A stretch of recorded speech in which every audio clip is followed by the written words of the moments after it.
Good morning and welcome to the Red Net Show, where it's always morning, even in the afternoon. I am your host, Jay Edgar, and in the continued absence of my co-host who has 9 people living in her house, I am joined today by the wonderful Harvey McCloud. Harvey, welcome back to the channel. You are a regular here. Yes, nice to be back. I know you got to be getting close to time to add to your family too, don't you? That's got to be getting right around the corner here. Next month. I'm getting the bug out bag ready. To be fair, I think most people should have already had the thing ready, but you know your body better than everybody else. I know people who have a bug out bag just for the fact of having a bug out bag. Yeah, well, we have it. It's not for another about 2 months. It's next month, but it's like the end of next month. So, but I'm told about a month early is pretty good, just in case.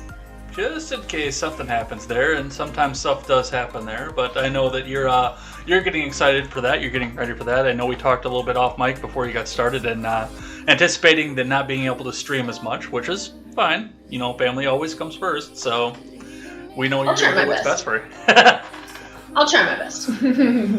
But we definitely do have a bunch of stuff to get to today. I know we were looking over the itinerary, and I mean, it's getting crazier and crazier. I do more and more 2-hour contemporaries every week, just because they cram so much stuff into here. And I mean, you saw all the stuff that we've got to go over on, and it's always just 1 or 2 topics. It's not like I started to see long shows like this, and I expected to see, okay, we'll have 5, 6, 7 main topics. No, there's like 2 main topics out there. I know. And a little bit of filler out there. Looking forward to it, though. Yeah, well, we'll get into this here because there's plenty to go through, that's for sure. The final plane has left Afghanistan. It's over.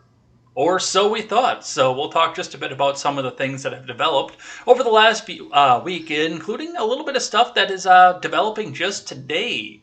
I found that very interesting this morning, and we will talk just a bit about that.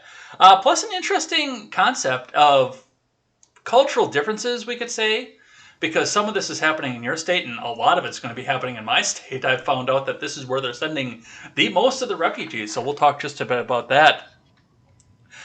Another one out of your neck of the woods, though, we will be probably talking extensively, because the news media talked extensively, about the new abortion law coming out of Texas and all the hell that this is raked over the rest of the world. We'll talk a bit about the reactions to this, some of the protests, some of what this means, and where this all goes from here. There is a rally coming up on September 18th as Justice for 1-6, and I think it's a hoax. I think it's glowing, but we'll talk a bit about what this means and where it goes. The jobs report came out on Friday, and it was, what's a polite way to say sucked? Sucked. It sucked. Stunk.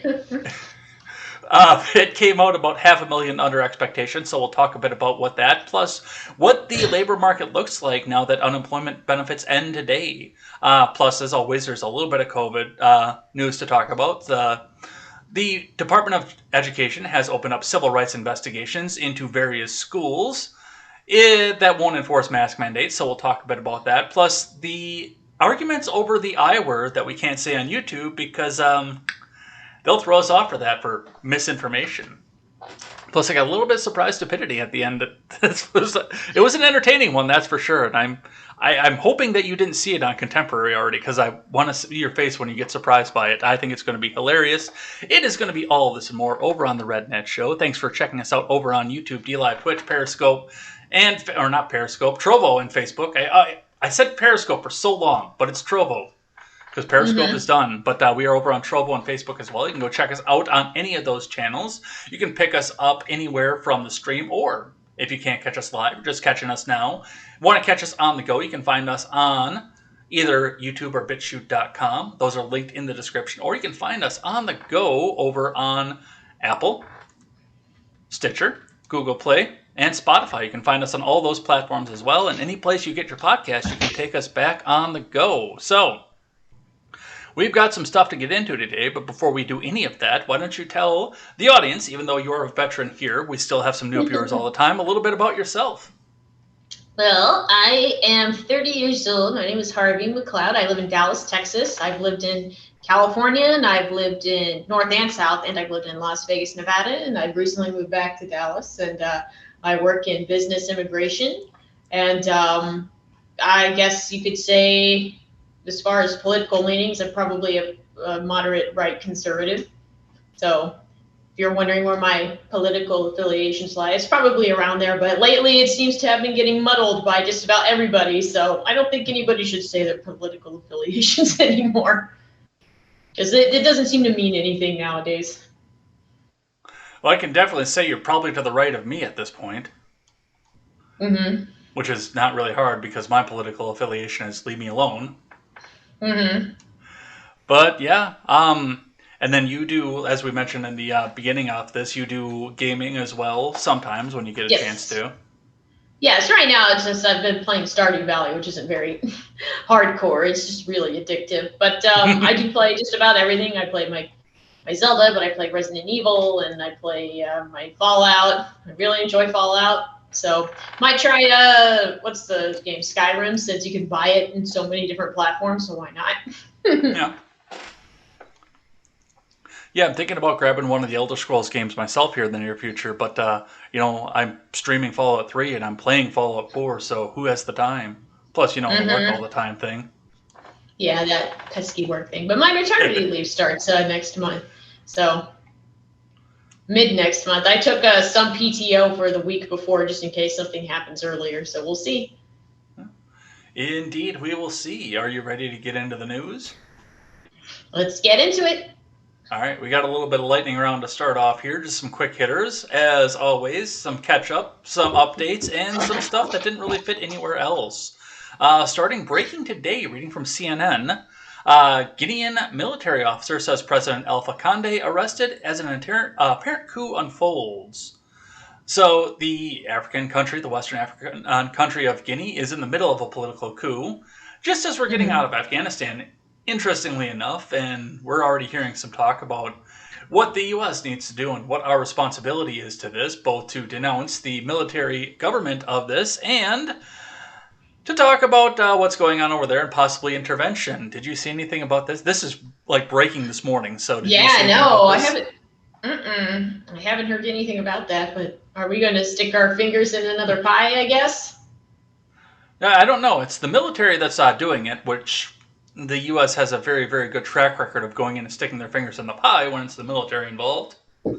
Yeah. So I True. guess we'll see. Conde is alive. He is unhurt. He's 83 years old, but he's in jail at this point. So I Mm-hmm. guess I don't even know what this means on the global scale. To be honest, I don't know where Guinea is geopolitically. I mean, it's one of those things that you only hear about when you're talking about pigs. Yeah. Well, was he like some sort of terrible dictator, or? I don't think so. And there again, they don't really tell us what the political situation was before the coup. They're just telling us there was a coup over there. Mm, sounds sus. Well, I guess we'll find out when the news decides that they want us to find out. When they need to Indeed. distract us from something else. I got another one here from Mm-hmm. CNN. This also breaking recently over the weekend. Biden orders review and potential release of classified documents related to September 11th attacks. So what this was, and I read a bit about this on Contemporary this morning. What this was Biden was talking about going down to ground zero for the 20th anniversary, and this is a big one. So I mean, politically, this is an important one for him to be there for. But a group of the families said that they didn't want him there at all, and they didn't want him there because there are a large number of documents surrounding the event that are still classified. Mm-hmm. So I do think that some of this is a show, so they can get him down there because it would be political suicide for him not to be there for this, especially on the 2-decade anniversary. What do you Wait, think about really? this? That would be his political suicide? Not everything else? Well, I think it plays into it, but he's got to have some wins somewhere because he is losing I, left and right. I mean, I think it would be funny if a bunch of people, if like Trump showed up and there were more people there cheering for him than Biden. And I mean, he's a New Yorker, He but I mean, is, yeah.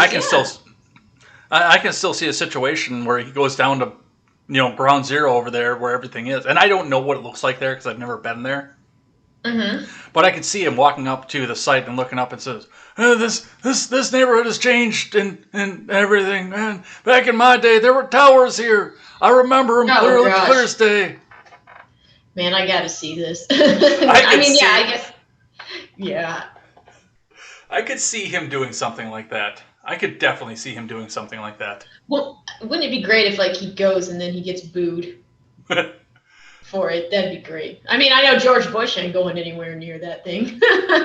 That's probably a good thing for him. Let's see, what else do we have here? More Biden news. This one is something that you brought up in the live chat over on Contemporary, so I wanted to make sure that we touched on it at least. Biden has canceled over $9 billion in student loan debt. This is reading from The Hill. The Department of Education has canceled more than $9 billion in student loan debt since President Biden has come into office, with moves that will affect more than 563,000 borrowers. Jeez. So he actually followed through then. It looks like he's been doing it in chunks over the presidency. I mean, there's never been a blanket forgiveness of student loan debts, but it's been incidences here and there. This particular one includes 115,000 borrowers who attended ITT, which, I mean, they were basically being scammed at that point. So I don't agree with it. I don't want to pay for their college, but I do understand that this is protection that's in there. Yeah, that's true. So it's not as bad as I wanted to go to Harvard and racked up all this debt, and then now it's suddenly forgiven. So, but it is for people that got scammed. So, still. Oh, I still don't like it, but I still don't like it either. I don't like the fact that particular is coming from the taxpayers. I think there should be some sort of lawsuit and settlement where the government is getting it from the ITT people who were scamming, not coming from yours and my pocket. Mm-hmm. Yeah, so they're trying to save face, I guess, saying, look, we are forgiving debt just from people that have useless degrees, actually useless degrees. And on top of this, too, I mean, they're also looking at people who have disabilities, who got scholarships for disabilities, but they weren't full scholarships and weren't able to get work because of their disabilities afterwards, which, I mean, we can comment on that forever and ever because I don't necessarily agree with that either, but they still get scholarships for it. Yeah, that's true. Yeah, it's how silly do people feel? I went to University of Southern California, and I'm gonna have my debt forgiven if I vote for Biden. And no, it's not for you. Yeah, exactly. So that's a way to still make us, right-leaning people mad and still making your voter base mad. Wow. Yeah. Oh, they're good at that one. So. That's what we see coming back up out of that. Another one from CNN. There's a lot of CNN stuff this morning. You'd think I like CNN or something. Big surprise here. Social Security won't be able to pay full benefits by year 2034, a year earlier than expected, due to the pandemic. In other news, water is wet. Mm-hmm. Reading here, Social Security will have to cut benefits by 2034 if Congress does nothing to address the program's long-term funding shortfall, according to an annual report released Tuesday by the Social Security and Medicare trustees. That's 1 year earlier than reported last year. By that time, the combined trust funds for Social Security will be depleted and will be able to pay only 78% in promised benefits to retirees and disabled beneficiaries. The pandemic and economic recession are to blame for moving up the depletion rate by a year, driven by the big drop in employment and resulting in decline in revenue from payroll taxes. The trustees also project a higher mortality rate through 2023 and a delay in births in the short term. Mm-hmm. The kind of tinfoil hat here, but it seems like they wanted to kill off a bunch of old people, especially in New York, to help taper off all these benefits to pay out. That's just my guess. Yeah, there's been that aspect, and people have been thinking about that, saying that. And I mean, even with China has been looking into this. And you talk about people who say this is an engineered virus, which I don't know if it is or not an engineered virus, but I know the possibilities out there, and I also know the fact that China itself is living on a crisis of birth rate and taking care of the old people that they are contracted to take care of. Mm-hmm. Well, I know you're allowed to have 2 children now in China. So there's a huge birth explosion. Oh, is it 3 now? Okay. Yeah, it was 2. They started at 2 probably about 3 years ago. They bumped it up to 3 6 weeks ago. Oh wow! So you're going to have a huge surge in more children, yeah, because they're all going to get pregnant at once. Oh, there's that, but I also don't, because a lot of young people in China are like a lot of young people here where they don't want to have kids because they don't think that they'll be able to financially support them. There is There's a an lot of aspect of that over there reasons. as well. Well, there's a lot of reasons too. A lot of people cite money, but most of the reasons I hear is, I'm too selfish. I like having nice things and doing whatever I want. And very telling. It's like Yeah. people openly admitting that they're too selfish and too irresponsible. It's kind of annoying. Like, okay, that's kind of funny when you're 21, but when you're 32 and you're saying stuff like that, it's like, oh, what a wonderful life you must lead. Well, and I mean, I wasn't even sure I wanted to have kids until I was like 32 myself. I started thinking about that. I'm like, yeah, maybe I do want to do this after all. But now here I am 37 and my third engagement has fallen through. So I don't know how well my prospects are, but I guess I'm going to keep trying Well, anyway. you're not using the reasoning of it's all about me, me, me. No, I want to have like 17 little based kids. Oh my lord. You're like my husband. He's like, oh, let's have 10 kids. And I'm like, no, no, no, no. Maybe if we got started 10 years ago, but we didn't. So uh, Speaking of California, I thought this one was interesting. I almost did this one for surprise stupidity, but I found one better. From the LA Times, House Majority Leader Kevin McCarthy's family benefited from U.S. programs for minorities based on disputed ancestry. Twitter exploded with this for like an hour until people started to realize, hey, this was his brother-in-law. This wasn't McCarthy. yeah. This wasn't even anybody blood related to him. This was his brother-in-law. Yeah, I was reading that, but it was also a lot of money. Yeah, it was a butt ton of It was money. a lot of money.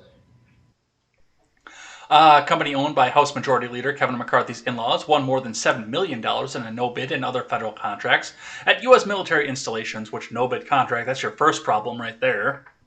On a dubious claim of Native American identity by McCarthy's brother-in-law, a Times investigation has found. A lot of people, I don't hear conservatives talking about taking action against him. I guess it's because it's a conservative. No, throw his fucking ass in jail. He committed fraud just like everyone else. Yes. I don't understand. Like, if somebody's saying, well, maybe we should look more into it, I'm like, okay, but if he's guilty, he's guilty. Throw him away. Like, conservative or not, like, you should throw the snakes out whenever you see them. Yeah. I don't think it's an issue of covering for them, and people are still covering for Biden anyway. But come on, man. Yeah. Like, what did they say? Like, if the left didn't have double standards, they have no standards at all. Oof, but true. Oof, but true. Speaking of California, Sarah Silverman says it best at this point. Vote no on this motherfucking recall. The ballot's in your mailbox. Vote no, that's all. Then send her in. If Republicans find this recall grift works, they'll do it everywhere. Well, we really should listen to her. I mean, she is in Hollywood, and she does make her living reading what other people wrote for her. So we should Plus, definitely she said the F listen to word. her. Yeah, and she says the N word too. And did blackface. That's right. She was the one that did blackface. Nobody gives a crap. Yeah, exactly. As far as California goes, as far as I understand, this isn't a Republican thing either. A lot of Democrats want him out. Yeah. I mean, this is a big bipartisan thing, but I know, like, my friend Rachel Nix from the LP also lives out in Southern California, pointed out the fact that Larry Elder is going on all the TV programs right now saying, well, if Dianne Feinstein steps down, I'm absolutely going to replace her with a Republican. Dude, don't say that. You're winning right now. Yeah. Don't fucking say that. The recall is a bipartisan issue. A Republican senator from California is not. Yeah. Even if they don't vote on Larry Elder, some people are predicting the recall will squeak through at the very least, which would be a minor victory. I don't think, if honesty were in play here, Larry would win, but it's not. California is just corrupt to the core, and I don't think they're going to allow it, which makes me really sad. But, that is how it is. Well, and they're going to let it happen. This is a big panic attack for progressives across the country, too. And I know I've seen Instagram influencers out there who have posted out things like, "Oh, well, you have to vote no on the recall because I mean, if Republicans get their way, if Larry Elder gets in, there's going to be an end to Social Security. He'll end child care. He'll end abortion. He'll end this. He'll end black people existing and all this stuff." And I'm like, he'll end black people existing. I think that kind of is working against him, you know. But I see all this stuff. I'm like, no, he won't. He won't do any of that. There is a supermajority legislature standing against him. He will get a senator, and that's it. Sometimes you just got to understand the guy that you're backing is a total lemon. Yeah. Yeah, the Democrats in the California Assembly aren't going to let that shit fly. Are you kidding? Yeah, they're also perpetually angry. Yeah, that they are. One out of my neck of the woods here. Speaking of all the different town hall meetings and school board meetings that have erupted in violence recently, the DOJ in Wisconsin warns debates at school boards that can go too far can be criminal, which kind of makes me a little bit nervous because that kind of sounds like they're saying speech might be criminal at this point. This is from TMJ4, Out of Control School Board Meetings Over COVID-19 Protocols, has the Wisconsin Department of Justice's Office of School Safety warning that if people go too far in debates, that speech can become criminal. The Office of School Safety spoke to school leaders about what kinds of speech are protected and when police involvement is appropriate. This comes as a school board meeting have turned heated around issues like mask mandates. At the Burlington School District meetings earlier this month, people shouted things like cowards, you fucking cowards, and we pay tax for you to be in that job. At that point, the board took a recess to let things cool down. However, police became involved when members of the public started searching the school building for the board members, which I think that might have been a little bit too far, but yeah. I mean, if we're going to bust up speech, then we're going to a place that I don't want to be in this country. Yeah, exactly. But yeah, that's what they're going to use as the pretext. They went looking at the school, but before they started saying all this stuff, so we got to stop them from saying all this stuff, and then they won't bust down the door. Like, okay. And really, honestly, this is what school board meetings should be. I mean, the people should be there to voice their concerns. It shouldn't be a left-wing echo chamber. I know that the left is freaking the fuck out right now because they've had a handle on all these lower offices: school board president, school board members, municipality legislatures, because nobody runs for those. Everybody wants to be the state senator, the state, or not the state senator, but like the federal senator, or the federal representative, or the president, or this or that, the next thing, and people don't pay attention to local races. I see so many local races in Redacted, where I live, that just go unopposed completely.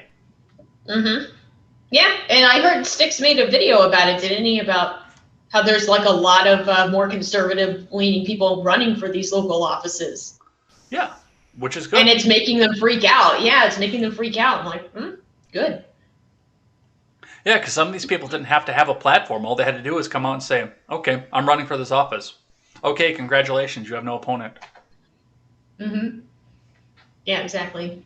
It's like, that's why they think everybody loves them, just because no one is aware of them. That's why they're snakes. You know, they're slithering around in the grass. Yeah.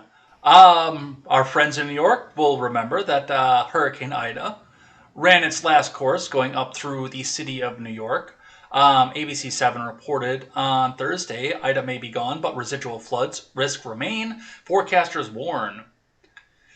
The remnants of Hurricane Ida brought drenching rains and sparked historic flooding across New York City and the tri-state area, leaving at least 12 people dead in New York City and 8 dead in New Jersey. Even though the rain is gone and skies are clear, the National Weather Service is warning of residual flooding into Friday because swollen rivers and saturated ground, urging motorists to turn around, don't drown if they spot flooding ahead, you know, just like the Rock River does every fucking year here. I'm sure you see some floodplains down where you are, too. No, we didn't get a drop of rain here. Oh. But I mean, I suppose you did just move back to Texas after being out for a few years, but I know that's usually a thing in Texas, too, during a rainy season is, oh, hey, we're used to flooding.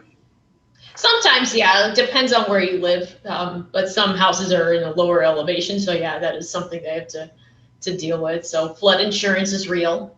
Don't think it won't happen to you. And we have this video here from Libs of TikTok showing some of what's happening in New York. Let's watch this and see what that looks like.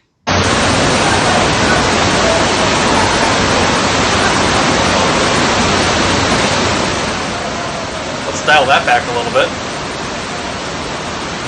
That's some Titanic shit right there. Yeah.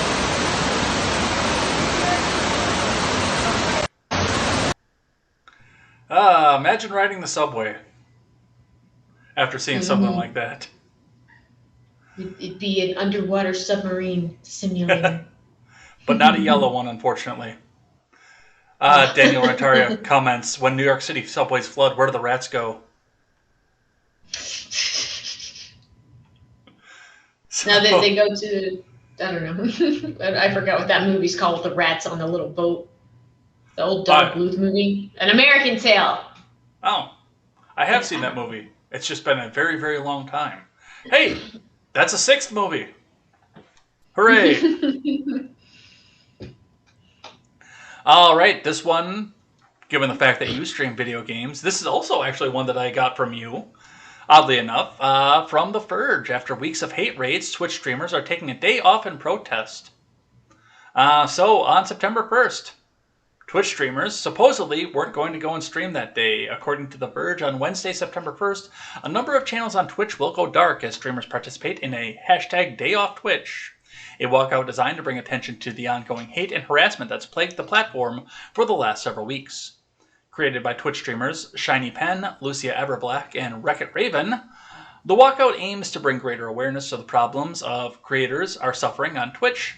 The Verge spoke with these organizers, streamers, and others to talk about a #DayOffTwitch, how they're coping with the precipitous rise of hate raids, and what they hope the platform will do to protect users in the future. A Day Off Twitch was born out of the #TwitchDoBetter movement, a hashtag created by streamers affected by the hate raids that have exploded across Twitch in recent weeks though the action of bombing a streamer's chat with racist, sexist, transphobic, and generally abusive messages is not new.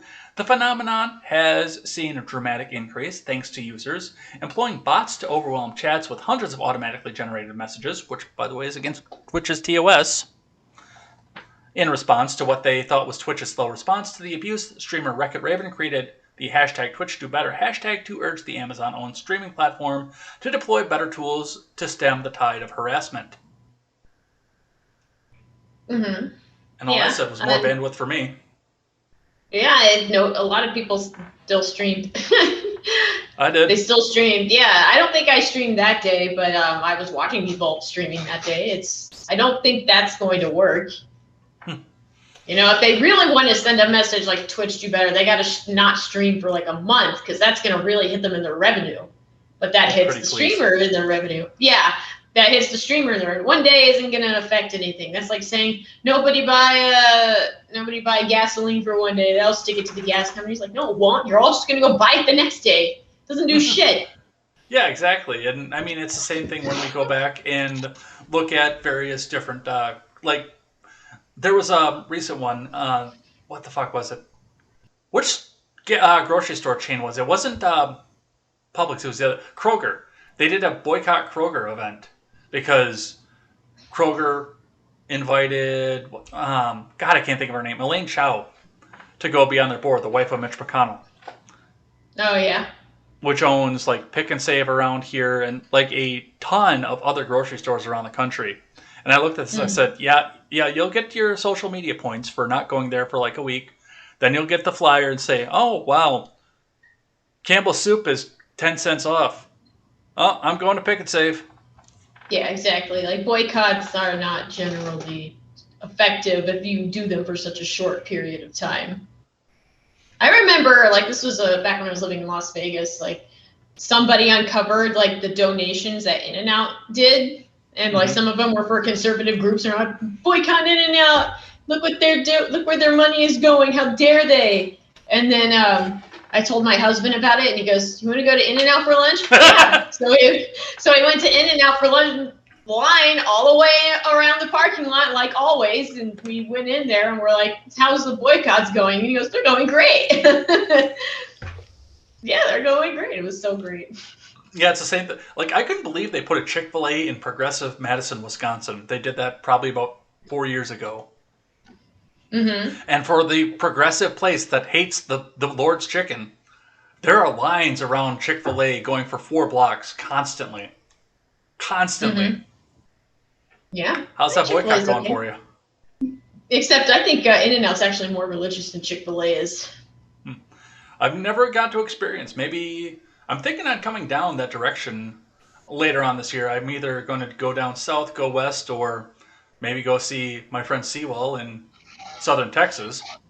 Mm-hmm. I won't say where in southern Texas. You know where. I've told you. But, Mm-hmm. at some point I might have to go try an In-N-Out burger because I've never experienced. It's good. A lot of people aren't crazy about the fries. I actually like their fries because I get them animal style. So, but yeah. Update for us here on something that you commented on when it was new in my live chat. Well, we've got the update for it from CBS2 KCAL9. Costa Mesa teacher accused of mocking U.S. flag removed from classroom. An Orange County teacher caused uproar in the community over comments she made on social media about the American flag. People have been planting flags in front of the Back Bay High School after an unnamed female teacher, she actually did get named, she got doxxed, posted a video saying that she took down the American flag from her classroom because it made her uncomfortable. There's no reason for any teacher at this point, especially with the way things are in Afghanistan, to have this happen in any circumstances, said Mike McGuire, a former educator and veteran. CBS LA reached out to the teacher for her comments, but she did not respond to our request, which means that she's not an unnamed teacher. They know exactly who she is. You remember this one, the glasses girl. I'm uncomfortable by the American flag. You can pledge allegiance to the pride flag. Oh, Lord.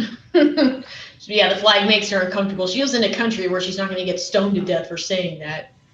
What is it? Everybody gangsta till you say that in Afghanistan? What's that? Sorry, I checked the live chat. Everybody Right gangsta until you say something like that in Afghanistan, they'd kill her. Oh, yeah, absolutely. Especially now with the Taliban in charge. Oh, yeah, she wouldn't last a day over there with that stuff. She wouldn't last a day anywhere outside of the United States. Everyone's talking a lot of shit because they're allowed to, until they aren't. Yeah, I mean, in Afghanistan, if she didn't praise the Sharia flag, it'd be rifled to the back of the knees and say, "Get down, woman." Mm-hmm.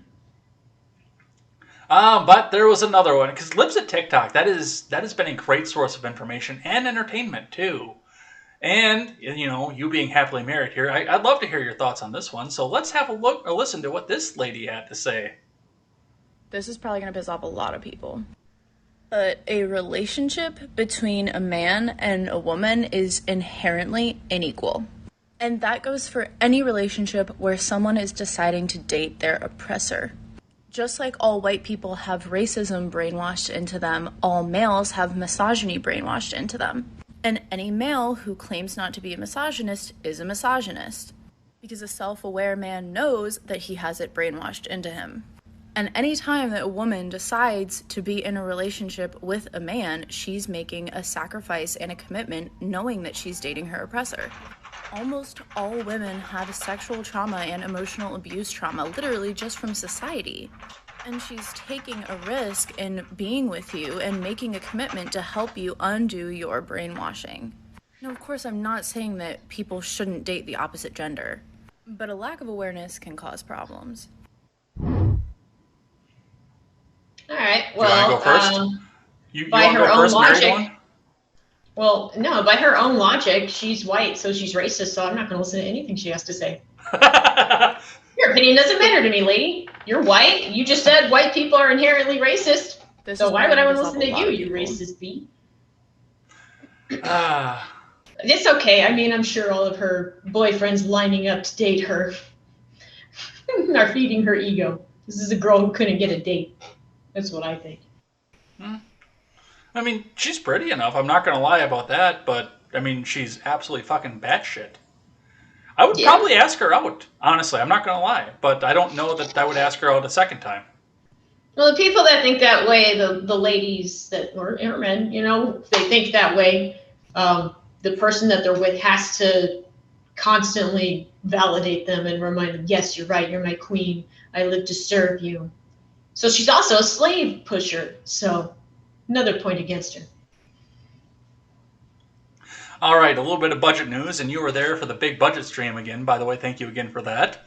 Manchin calls on Democrats to pause, cut $3.5 trillion of spending plan, dealing potential blow to the Biden agenda. This is from the Washington Post, where democracy goes to die in darkness. A defining element of President Biden's economic agenda appeared to be in new political jeopardy on Thursday after Senator Joe Manchin III, one of the chamber's most pivotal swing votes, said the Senate should take a strategic pause on advancing its $3.5 trillion tax and spending package. Writing in the Wall Street Journal, Manchin raised concerns about the price tag is too high, that the effects on the federal debt might be too great, and that the risks of inflation could create financial harm for Americans. He called on his fellow Democrats to slim down their spending ambitions and to slow down their plans to adopt the measure as soon as this month. Which part of me thinks that this is because the Biden admin has lost the mandate to govern at this point because they fucked up on Afghanistan so bad, and no matter how bad the news media tries to hide it, it keeps coming back. Yeah, absolutely. But I mean, it's good because but there's people still covering for him. Sorry, yeah. They're still covering for him. The House Democrats have assured us that we won't get the $1.2 trillion bill if they $3.5 trillion bill. Which I mean, at that point, yeah, good, absolutely.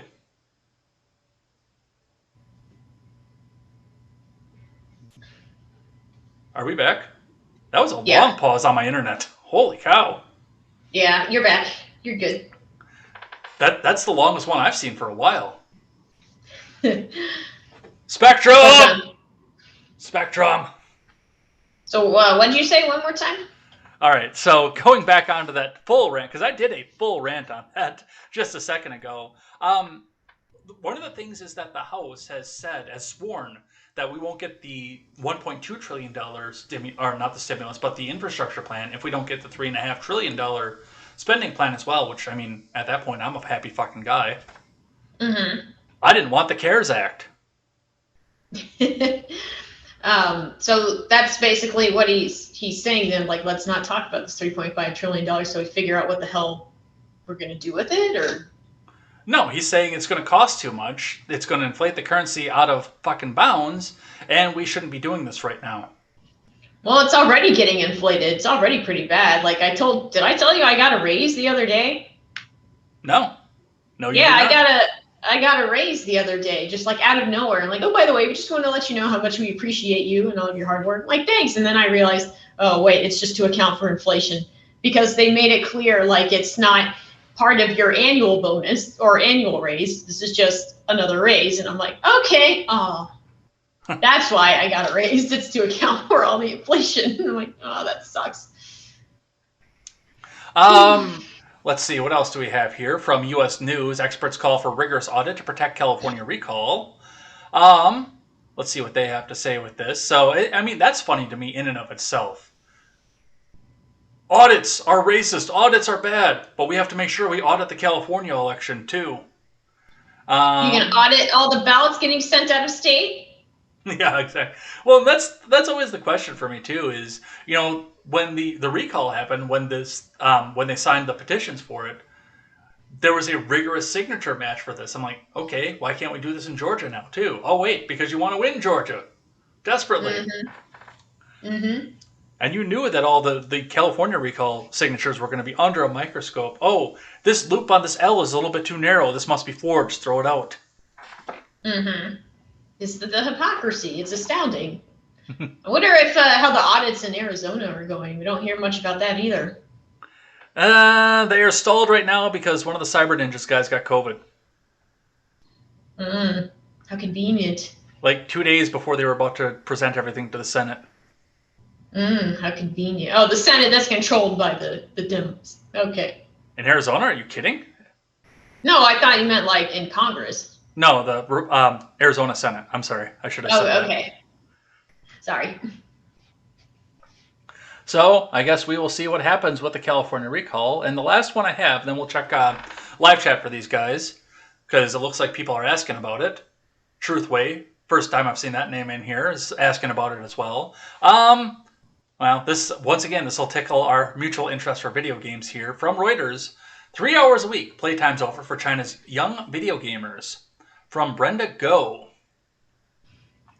China has forbidden under 18s from playing video games for more than 3 hours a week, a stringent social intervention that it said was needed to pull the plug on a growing addiction to what was once described as spiritual opium. The new rules published on Monday are part of a major shift by Beijing to strengthen control over its society and key sectors of its economy, including tech, education, and property, after years of runaway growth. The restriction, which applies to any devices, including phones, are a body blow to a global gaming industry that caters to tens of millions of young players in the world's most lucrative market. Yeah, I can't wait to see what Blizzard has to say about that. They limit under 18s to playing for 1 hour a day, 8 p.m. to 9 p.m. on Fridays, Saturdays, and Sundays. According to Xinhua State News Agency, they can also play for an hour at the same time on public holidays. So the government is restricting game time. Yes. Yeah, I don't like that. Like, I do think some self-control and not playing too much at a time is good. I don't think the government should decide that. Yeah, no, it's crazy to think some of the things that the government is doing and some of the places that they think that they can go with some of this stuff, but it's China. And they're banning effeminate men from being on their television stations too. It's true. China loves their masculinity. They do. Probably looking at us going, just laughing at us, like if they really wanted to take over, they're waiting for the ripe time. The ripening, because the men are too pussified. Pardon my French. It is a day, that's for sure. All right, let's check with some live chat here, see what these guys are saying, see what they're doing, because we've been asked, and we do it between topics here. Let me actually see if we recovered from our big stoppage too, because we had a bunch of viewers on here. Now the counter on the bottom of the restream chat isn't as accurate anymore. But all right, let's get into the live chat here, see what these guys are saying. Back to the top. The Chill Anarchist is here. He said his daughter was born about a month early. My dad was like 6 weeks early. We were talking about that over the weekend too. I'm hearing more stories about kids being early than like on time. Even my niece was a couple weeks early. Which, recently we used to hear about kids that had to be induced because they weren't coming on the due dates. Yeah, that too. If they're too big as well. If they're getting too big, they have to induce. Let's see. Guinea hens in a guinea coop. Mister. Yeah. Just don't get him started about corn pop. Yeah, exactly. Thanks, Chill Anarchist. Let's see. Mr. Behavior is here. Sup, homies? Welcome, Mr. Behavior. Chill Anarchist says, not much. How about yourself, fellow degenerate? Just say the word, you'll feel better. Yeah, I don't know if we can do that on YouTube because, that might be misinformation. That might be dangerous misinformation. I think he was talking about the N-word. Oh. No, I'm not going to do that one.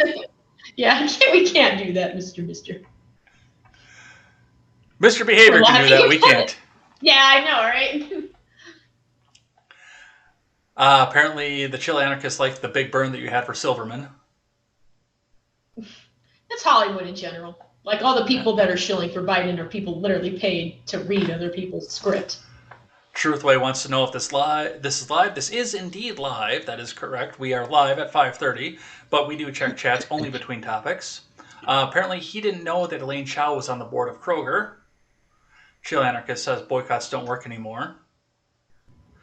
Something about Genitalia's boycott of SeaWorld has been kind of working. I don't know anything about that.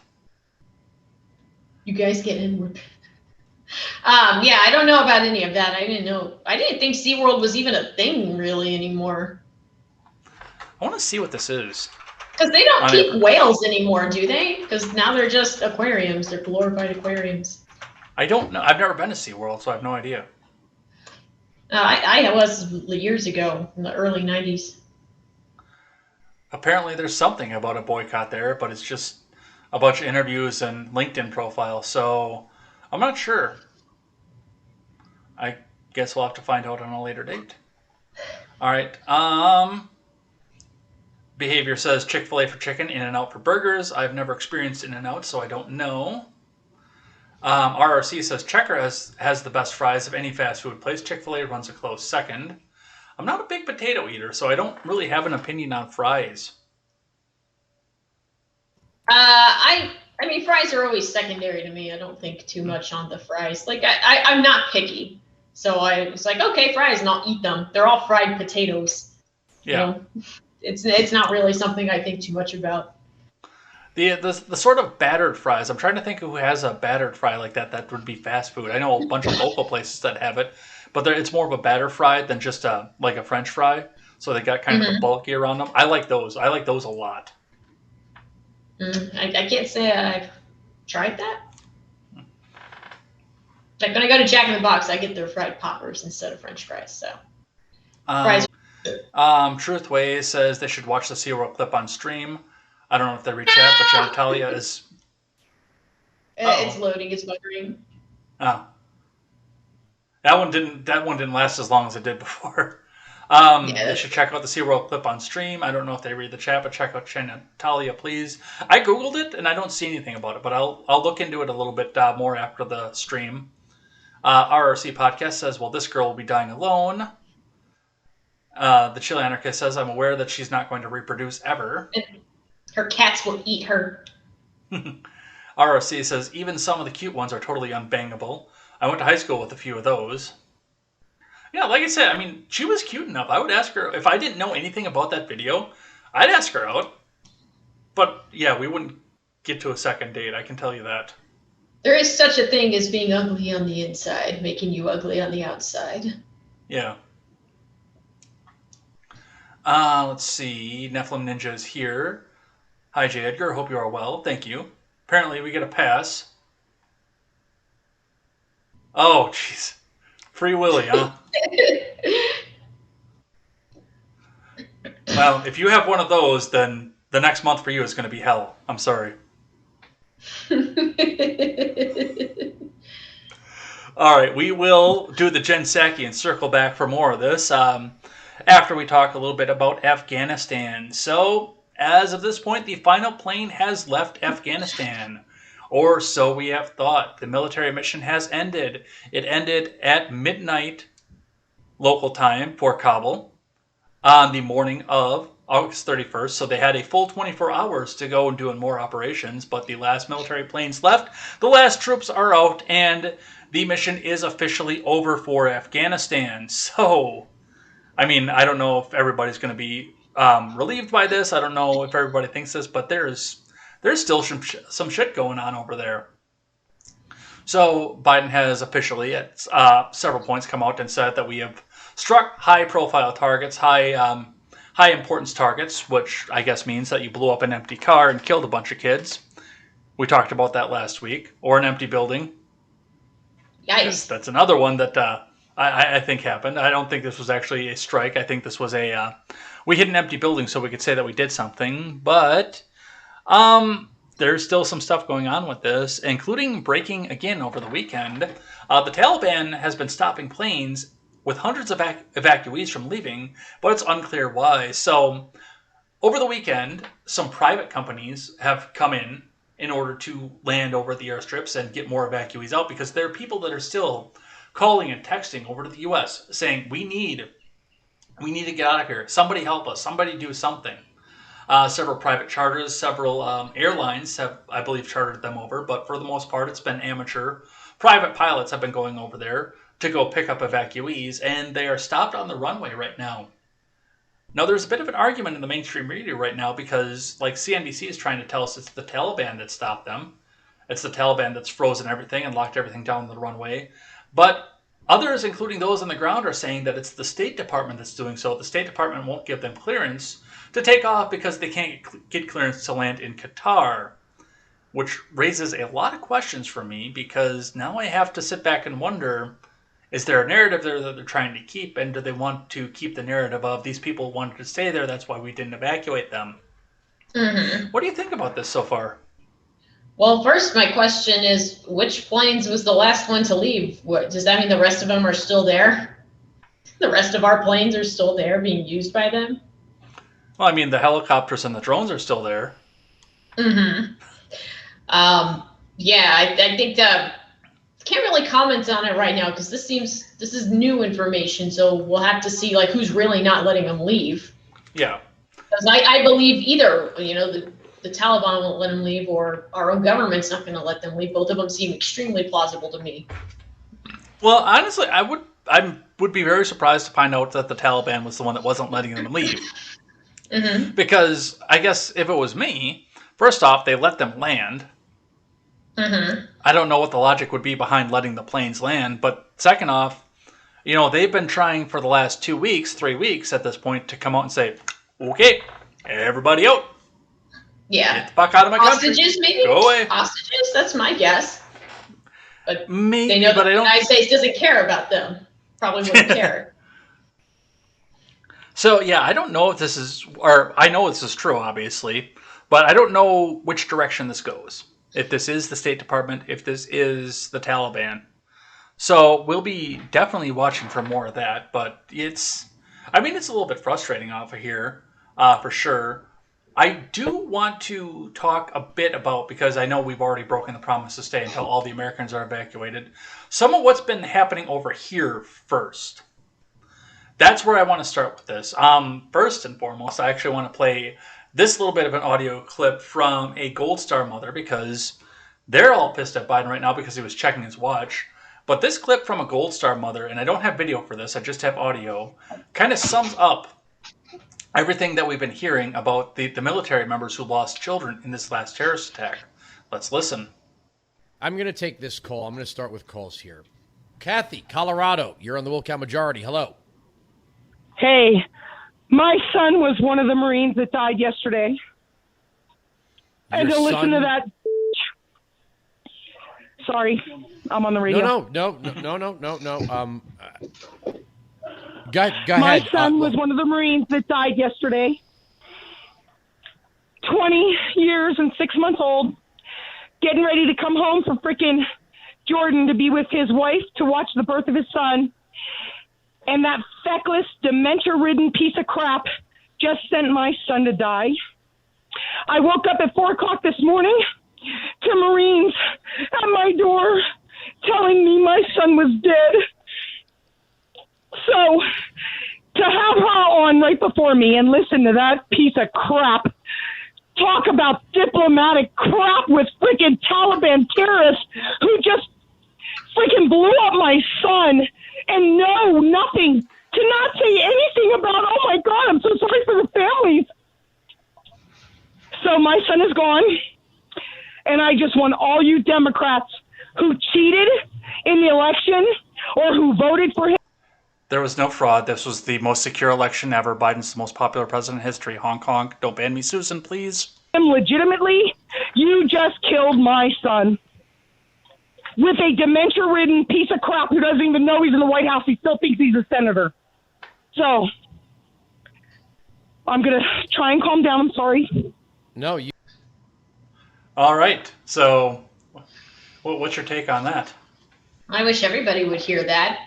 But you know what? I really want to see how people would defend Biden now. He's like, look, we needed to get out of there. He was just collateral damage. He chose to go there. That's what they'll say. Yeah. It was his choice. But I mean, yeah, and then we had the controversy because he's standing on the tarmac while they are coming in here and bringing people in for the transfer, the what is it, the honorable transfer they call it? And he's sitting there checking his watch after every single one. Yeah, they're letting in refugees and they're porting them off to towns. Yeah. To states, to red states, it seems.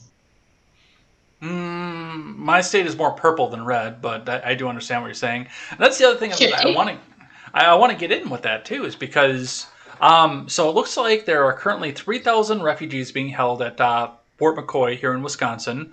That is a 6,000 acre military base in western central Wisconsin. surrounded by farmland. We'll go over that in just a little bit when we go to the other topic of that. They're scheduled to actually have 10,000 people total come to Fort McCoy. I haven't checked the numbers, but it looks like there's some coming to your state as well, to Fort Bliss, which I don't even know where that is in Texas.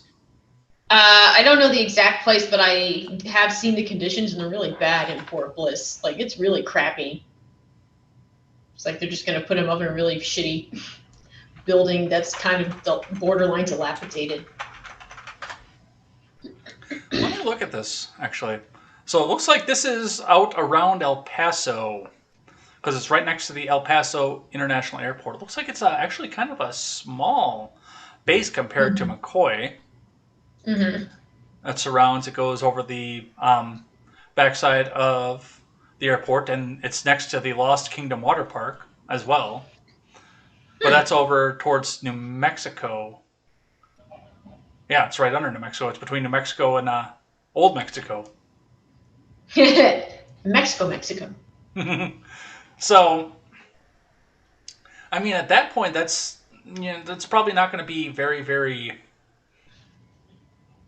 controversial for that area, because from what I understand with the Kamala Harris's visit to the border, that she went to a safe blue place. She didn't go to the crisis zone, the center, like Donna or something like that. She went to El Paso because it's friendly to Democrats. Yeah, exactly. But they're also talking about putting some of them in Virginia, which I could see some of that. I could actually see Virginia before everything else. I really could. Now, I don't know necessarily if this is going to be trying to shift some of the voting population, but I know that's a possibility as well. I mean, look at the resettlements that we had in Minnesota into, well, little Somalia over by the Metro tent. Yeah, why don't we just send them all to California? They're the ones that'll welcome them with open arms. I mean, they wouldn't turn them away, now would they? I don't know. Why don't they do that? That's where they're welcomed. That's where they want them, obviously. Send them to California. Well, one of the interesting parts about this, let me find the article, because this interests me deeply because of the culture clash. Where the fuck is it? I know I put it up here. There's the Journal Sentinel saying that there are 3,000 and 10,000 at Fort McCoy. I thought for sure that I had the one up here, but we are seeing some struggles right now with culture. Yeah, there it is from CBS. We're seeing some struggles with cultural differences between the two, because now they're talking about child brides being included in with some of the refugees, which that's kind of where I said where Fort McCoy is in Wisconsin and what the demographics are around Fort McCoy in Wisconsin. You have 6,000 acres of military base housing 10,000 refugees with underage child brides surrounded by every Wisconsin good old boy who has a gun. Yeah. That's going to be interesting. This is how Rome fell, bringing in a bunch of refugees, mostly from wars that they started, but the culture clash kind of started the rot from within. Yeah. What do you mean you're diddling that there kid out there? You want to answer for that there, Mustafa? Yeah, that's going to be an interesting conflict. Well, and I mean, on other aspects of this, I can see, yes, it's a very Lutheran area of Wisconsin. I can see maybe a little bit of tension between the Islam and the Christianity of it in other aspects and other parts of the culture. That I can possibly see, but that child bride thing, that's not going to go over well in that region. I know that region. That is not going to go over well over there at all. Yeah, it's not right. Like, why are we not vetting this crap? It looks like some of this is a result of vetting, though, because it looks like there were possibly some wealthy, connected people in Afghanistan at the time of the evacuation who were arranging forced marriages with their sometimes children to these men who were going to be refugees to get them on the plane so they could get over here under a marriage status.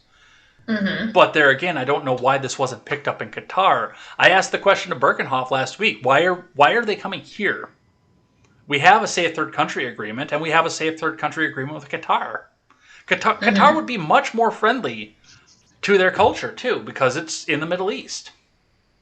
No, they want them here. They want their votes. Do you think that's going to be? Because they're not citizens. That's the concern that I raise over the fact that... When has that stopped anybody before? When has that stopped anybody? That is actually a fair point. So that's what we're seeing off of this. But yeah, it's... And I don't know if they're having the same issue in Texas either.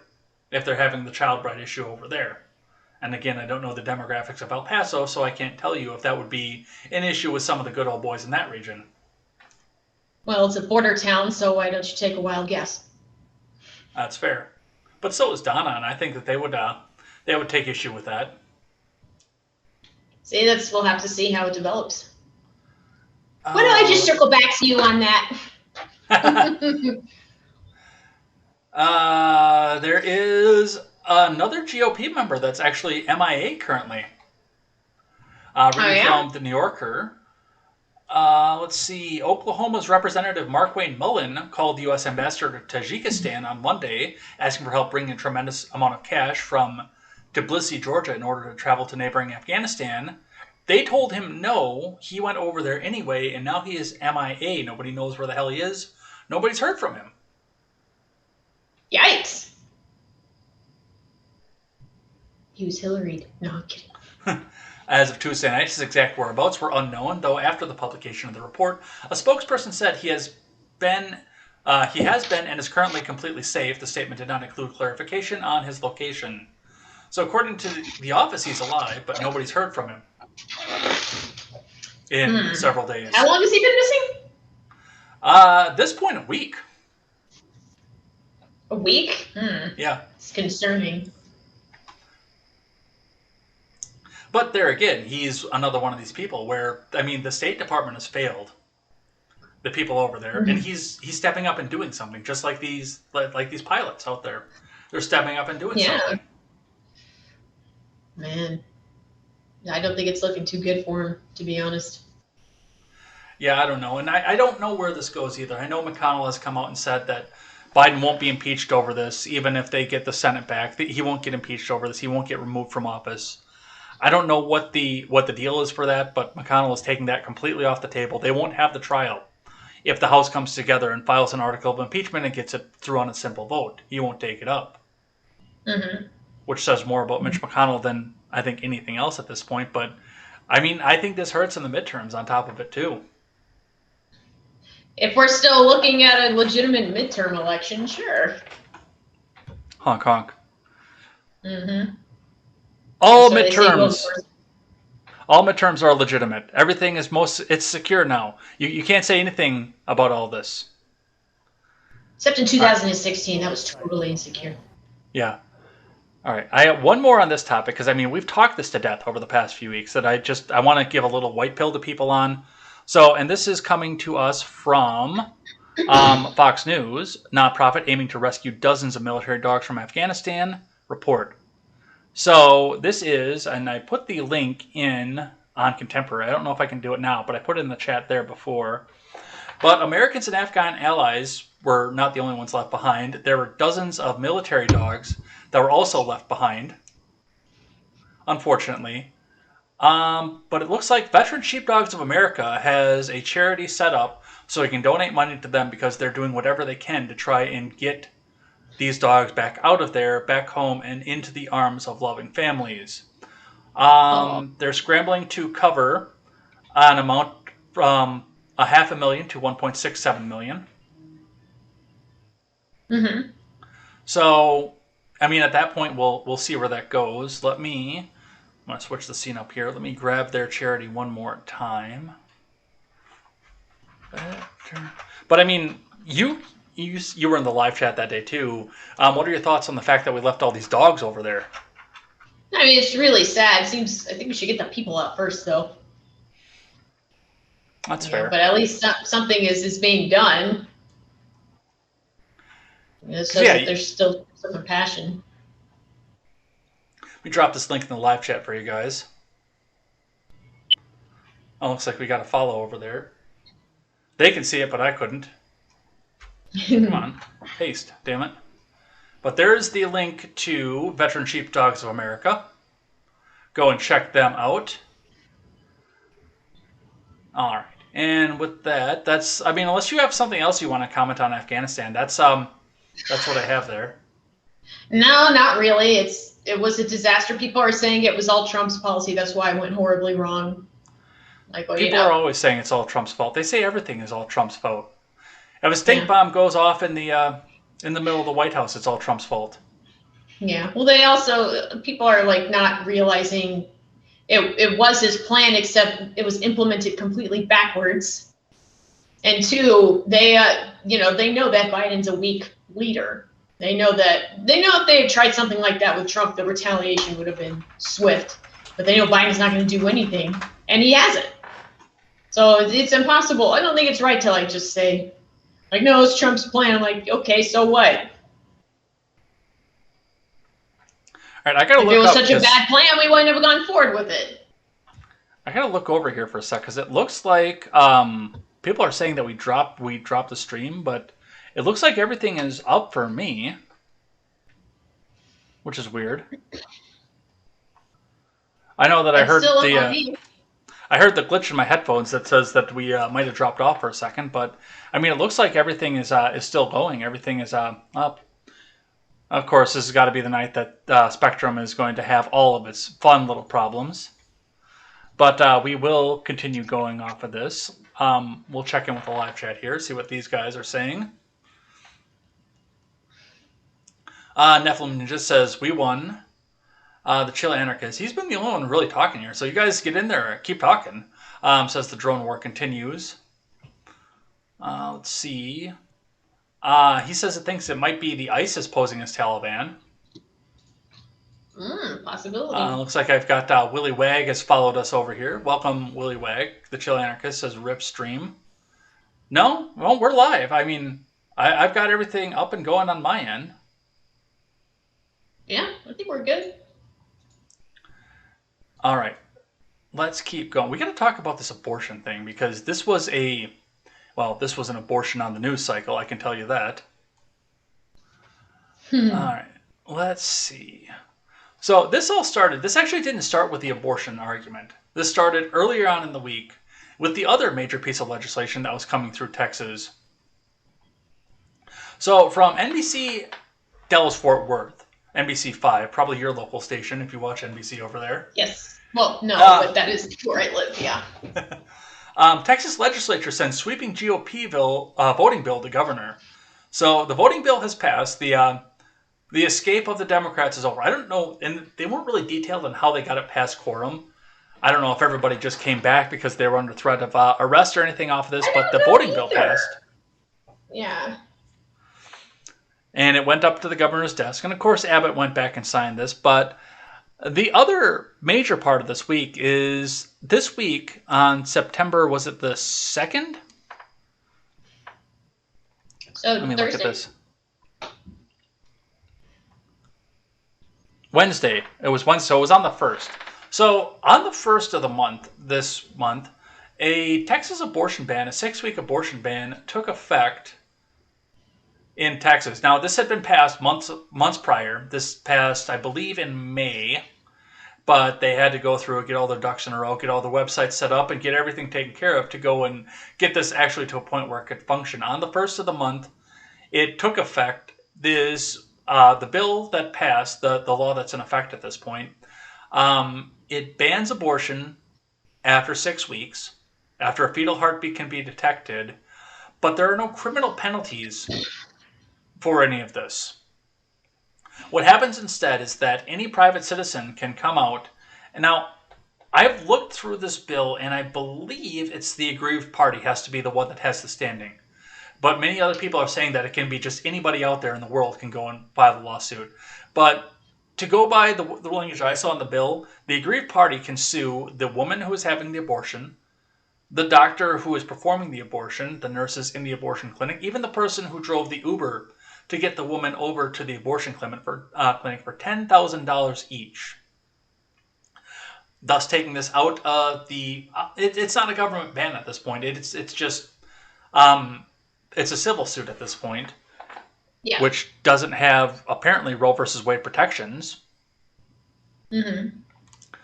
This was also interesting because on the day that this took effect, it was pointed out that the Supreme Court, headed up by Kavanaugh, because they had to make it all about Kavanaugh once again, the majority decision was written by Kavanaugh, saying that they didn't want to take this up even, which 4 justices have to be willing to take it up in order to even hear an argument off of this. The Supreme Court rejected to even take this bill up.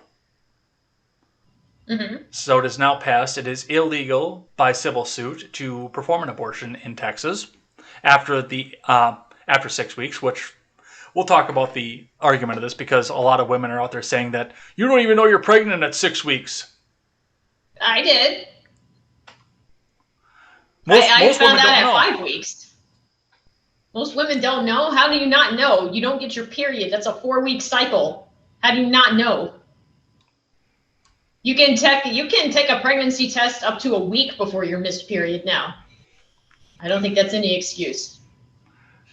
One last thing that I do want to point out with this before we actually get into discussing what all this means and some of the fun shit that's happened with this is the fact that many on the left on Twitter have called this a bounty on anybody who's helped perform an abortion.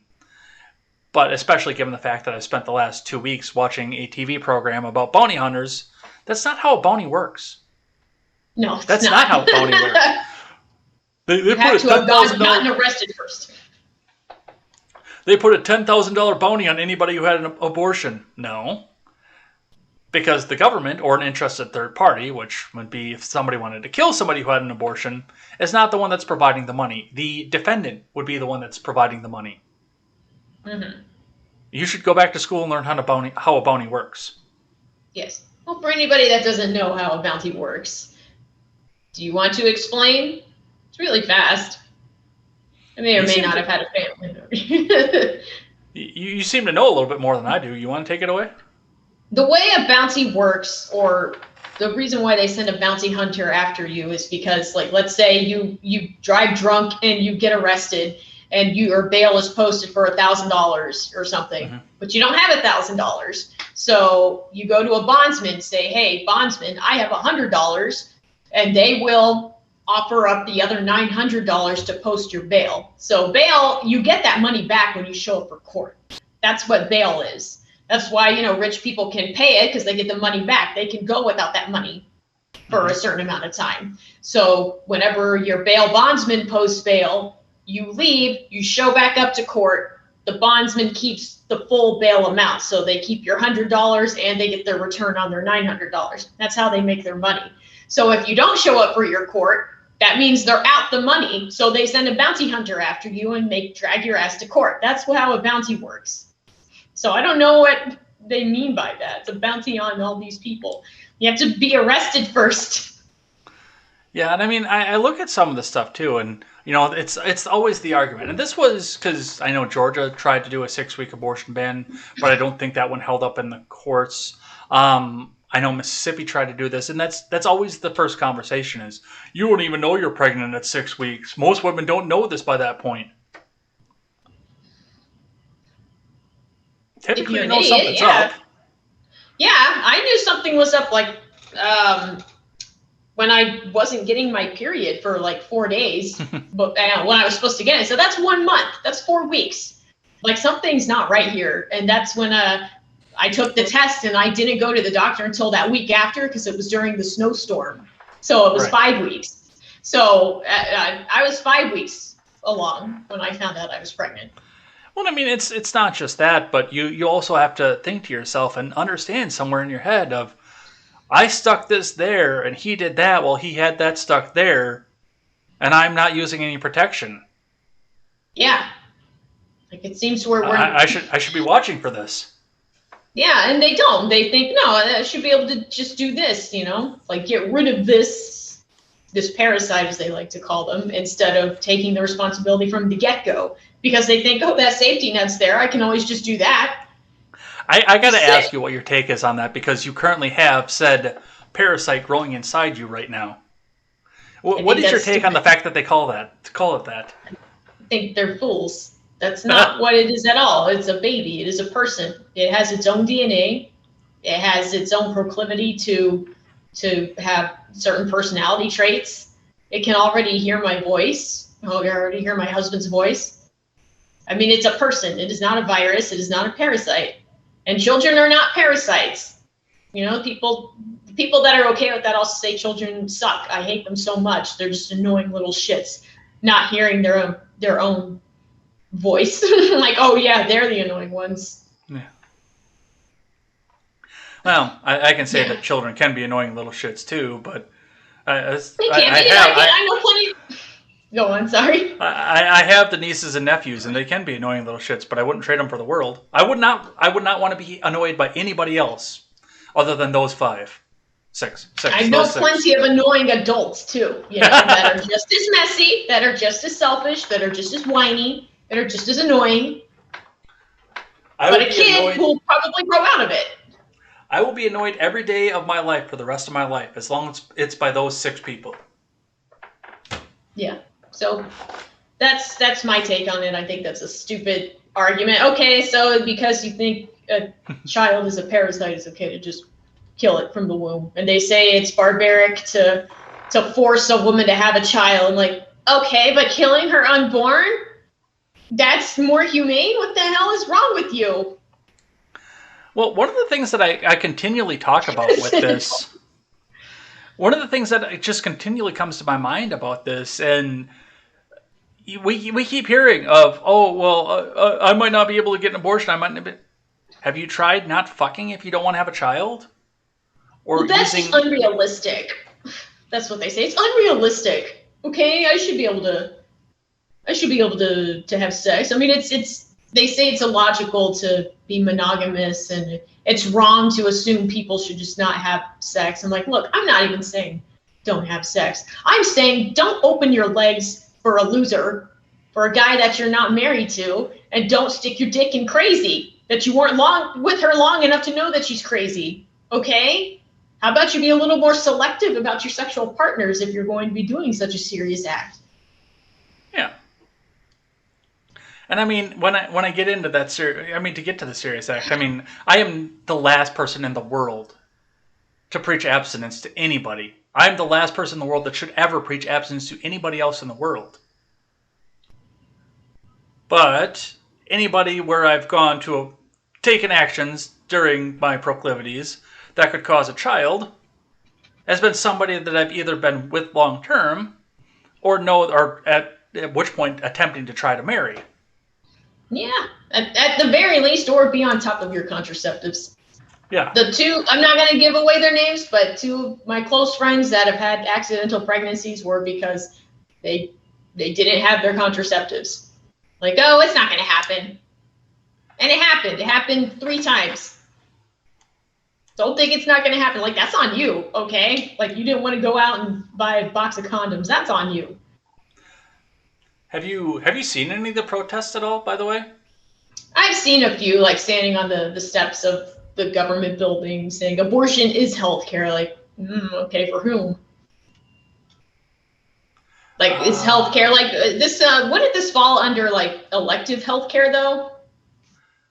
I would think so. Yeah. Yeah. So is it? If it's elective, why should it be covered, or why should it be government sponsored? Well, I've noticed too, and just to read briefly from what is this, ABC 8, which I don't know what city it's out of, but ABC 8, Handmaid's Tale themed protest held in Dallas as new heartbeat bill takes effect, because they on the left can't read any other book other than The Handmaid's Tale. I swear to God, the left in this country has only read Harry Potter and The Handmaid's Tale. Oh God! Read another book, for God's sake. I know. Don't read that shit. Read 1984. Read 1984, and then we'll talk. You remember when the link? Go ahead. Huh? I'm changing the topic, so go ahead. Just one funny thing is, I was asking my gynecologist during my visits, like, so I have a lot of number of pregnancies spiked since the pandemic happened, and he goes, No, not really. Actually, IUD insertions have gone up dramatically. And I'm like, well, that's good. That's something. That's very good. At least they're being proactive. IUDs last 5 years. So at least start thinking ahead on that. Like, that's all I'm asking. Just think ahead about that. Don't kill your baby when it's already here. Do you remember when the Lincoln Project kitty diddlers were principled conservatives that were just trying to save the Republican Party from Trumpism? No. It sounds good. familiar, but... Oh, good, because the mask has slipped at this point. The Lincoln Project tweeted this out on September 2nd. National companies headquartered in Texas are forcing hundreds of thousands of employees to live and work in a state that not only ignores their constitutional rights, but is actively trying to take them away. And then they doxed AT&T, Cisco, Dell, USAA. By the way, this is a shopping list for everybody. 7-Eleven, ExxonMobil, Pizza Hut, JCPenney, Dr. Pepper, Michaels, Whole Foods, American Airlines, and Southwest Airlines. So if you need a place to shop... Whole Foods!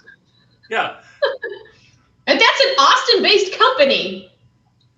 But apparently they're against abortion too, according to the Lincoln Project, which the mask has slipped at this point. I don't think people are really understanding not the logistics, but the parameters of this bill. It's not necessarily banning, or this new one at least, it's not necessarily banning abortions. It's giving someone the right to sue somebody for performing one. And also, like, the right to sue is, I can sue anything. Like, I can say, Ed, I don't like your glasses. They're making me uncomfortable, but you keep wearing them. I'm going to sue you over it. I can't technically bring up a case for that, but any judge will look at that and say, okay, dismissed. So there is still that barrier there. Like, unless you get a really conservative judge, that will take the case. So. And I understand that too. And that's, I made that same point on Contemporary when we were talking about this. I'm like, why does anybody need the government's permission to go and file a lawsuit for a wrongful abortion suit? They'll take it anyway. And it'll be on the judge to decide whether this is something that he can actually take up or something that he wants to laugh the fuck out of court. Yeah, exactly. But I do hope, I don't think it will, but I hope that it will open the doors for, the male partners to say, I didn't want her to get rid of this baby. I wanted this baby and she took it away from me. Like, why does he not get a say? Well, one of the interesting things that came out of this was the fact that we have gone back to the fact that men can't give birth and there are only two genders. And if we need a citation for that, we can listen to the red-haired bobblehead. Let's pop this up open to full screen and listen to what our wonderful press secretary, Jen Psaki, has to say. Oh, I was thinking Carrot Top. All right. He probably has more credibility than she does. I forget who the guest was, but a few weeks ago I said the red-haired bobblehead, and somebody thought I was talking about Elaine. I'm like, no, I'm not talking about Elaine. I like Elaine. I don't like Psaki, but I like Elaine. Mm-hmm. Let's listen to what she had to say. Following up on the Texas law, why does the president support abortion when his own Catholic faith teaches abortion is morally wrong? Well, he believes that it's a woman's right, it's a woman's body, and it's her choice. Why does the president, who does he believe then should look out for the unborn child? He believes that it's up to a woman to make those decisions, and up to a woman to make those decisions with her doctor. I know you've never faced those choices, nor have you ever been pregnant, but for women out there who have faced those choices, this is an incredibly difficult thing. The president believes their rights should be respected. Go ahead. I think we got to move on. But just 3 weeks ago, I heard that men can get pregnant. Yeah. So which is it? See, this is why, like, the leftist ideologies cannot really be mutually exclusive. Like, there's so much overlap. Like, okay, you can't say this and then say this. You can't say it's always a woman's right, but men can get pregnant too. So which is it? Yeah, exactly. And the funny part is, now we're back to there are only two genders. Yeah, so it's not a sustainable ideology the more left you go. All right, I have one more story that I want to touch on this. So go away, Fox Business. Nobody likes you. Go away, Autoplay. I have one more story that we need to talk about on this, and that is the fact that there was a whistleblower website is the best way I can describe it. A private company set up the website prolifewhistleblower.com, and they register with GoDaddy, which was their first fucking mistake. Oh, I've heard about that. Yeah. And over the weekend, GoDaddy went back and shut them down completely, saying that, well, GoDaddy went out and said that they violated their terms of use, which I'm kind of on GoDaddy's side for this, except for the fact that they definitely would not run this in reverse. GoDaddy cited the fact that it's against their terms of service for anybody to set up a website in which private information is released without the knowledge or consent of the aggrieved party, doxing clause. And I'm actually fully against that. I mean, and I said this on Contemporary this morning, and the live chat on Contemporary and Ed's World, there's only one thing you can really get banned for. If you dox somebody, you can get away with a bunch of shit in the live chat. I let a lot of shit slide. I might give you a 10-minute timeout to think about it in the corner, but I let a lot of shit slide. But I'm with GoDaddy on that. If you dox somebody in my live chat or my Discord, you are done. You are gone. You don't get a second chance. So I can understand where they're coming from off of this, but it's GoDaddy, so if somebody went on and made a website called Right Wing Hate Watch and started doxing like you and me, I think GoDaddy would probably look the other way. Yeah, probably. Again, double standards. So wait, the pro-life whistleblowers, it was like trying to call out pro-life people and doxing them, or the opposite? No, what they were doing was they were compiling a database of people who had an abortion since the 6-week ban went into effect, which I can't believe they got that much information in a few days, because this is only 6 days old. But they compiled a list of people who've had an abortion, the providers, and the people who have transported them. Anybody who was involved in an abortion somewhere, here's the information. Now go try to get your big money off of it. Get your 10 grand off of it. I see. Oh, so they could, yeah, that's not a good idea. Yeah. And that's doxing. I'm completely against that. Yeah. Plus, also, it probably wasn't hard for people to find the ones that did it, because a lot of them go on TikTok and say, look what I did, haha. Yeah. Oh, yeah. And I mean, that whole fad came out with Michelle Wolf all the way back in, was that 2017? The Shout Your Abortion sketch that she did on her short-lived Netflix show in the patriotic... Oh, it's sick, degenerate. So much for being safe, legal, and rare. Now it's something to be celebrated. Yeah, and I got into an argument with somebody on Twitter at one point. He's out here trying to say he's been with a woman, he's not a virgin, because people were hassling him over that kind of stuff. I said, okay, look, I'm not going to sit here and try to call you some left-wing little virgin out there, because I'm sure that you've been at a left-wing rally somewhere, and some girl with a gigantic septum piercing let you have your 2 pumps and an apology. She didn't care about your apology because she wanted to go to the clinic the next day and take the pill and say, I had one too, sisters. Mm-hmm. It's a sick culture. It really is. It is. I used to actually be pro-choice. Did you know that? I did too. Technically, I still am, because I don't want the government to be involved in it. Because the government, what's the word I like to use? Sucks at everything. Well, as far as government involvement goes, like making it illegal or providing for it? Making it illegal. They suck at everything. But I do think we need to bring back a culture of shame to people who have gone out and done this. Make it culturally unpalatable to go back and do something like this. And that's been, I think, a big part of the problem, is that it's become so culturally palatable to do so. I would hate to give any power like that to the government, because they suck. Mm-hmm. Okay, fair enough.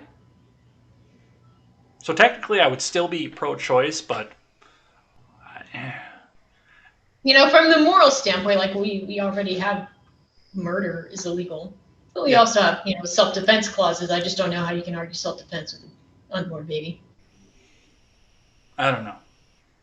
All right, let's see what these guys are saying here. Looks like we got a couple new people joined up here. Willy Wag joined, and the Chill Anarchist said our stream dropped, but I'm still up somehow.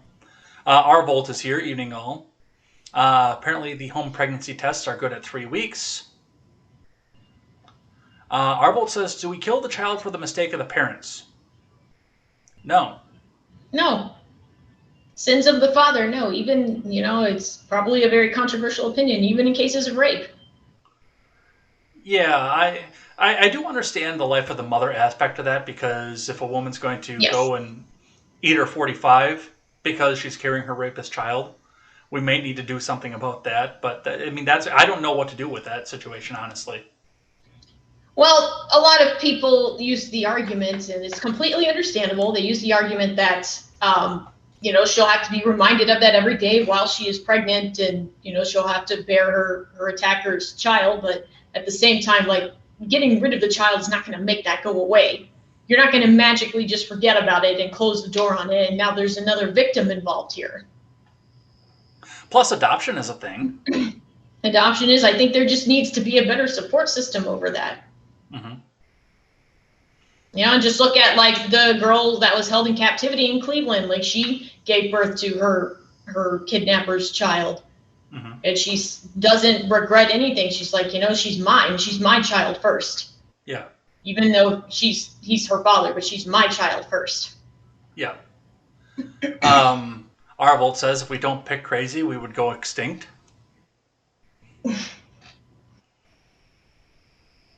That is a bit too personal. I'm not going to read that in the air, Chill Anarchist, but he has an idea of what the birth control was the last time through.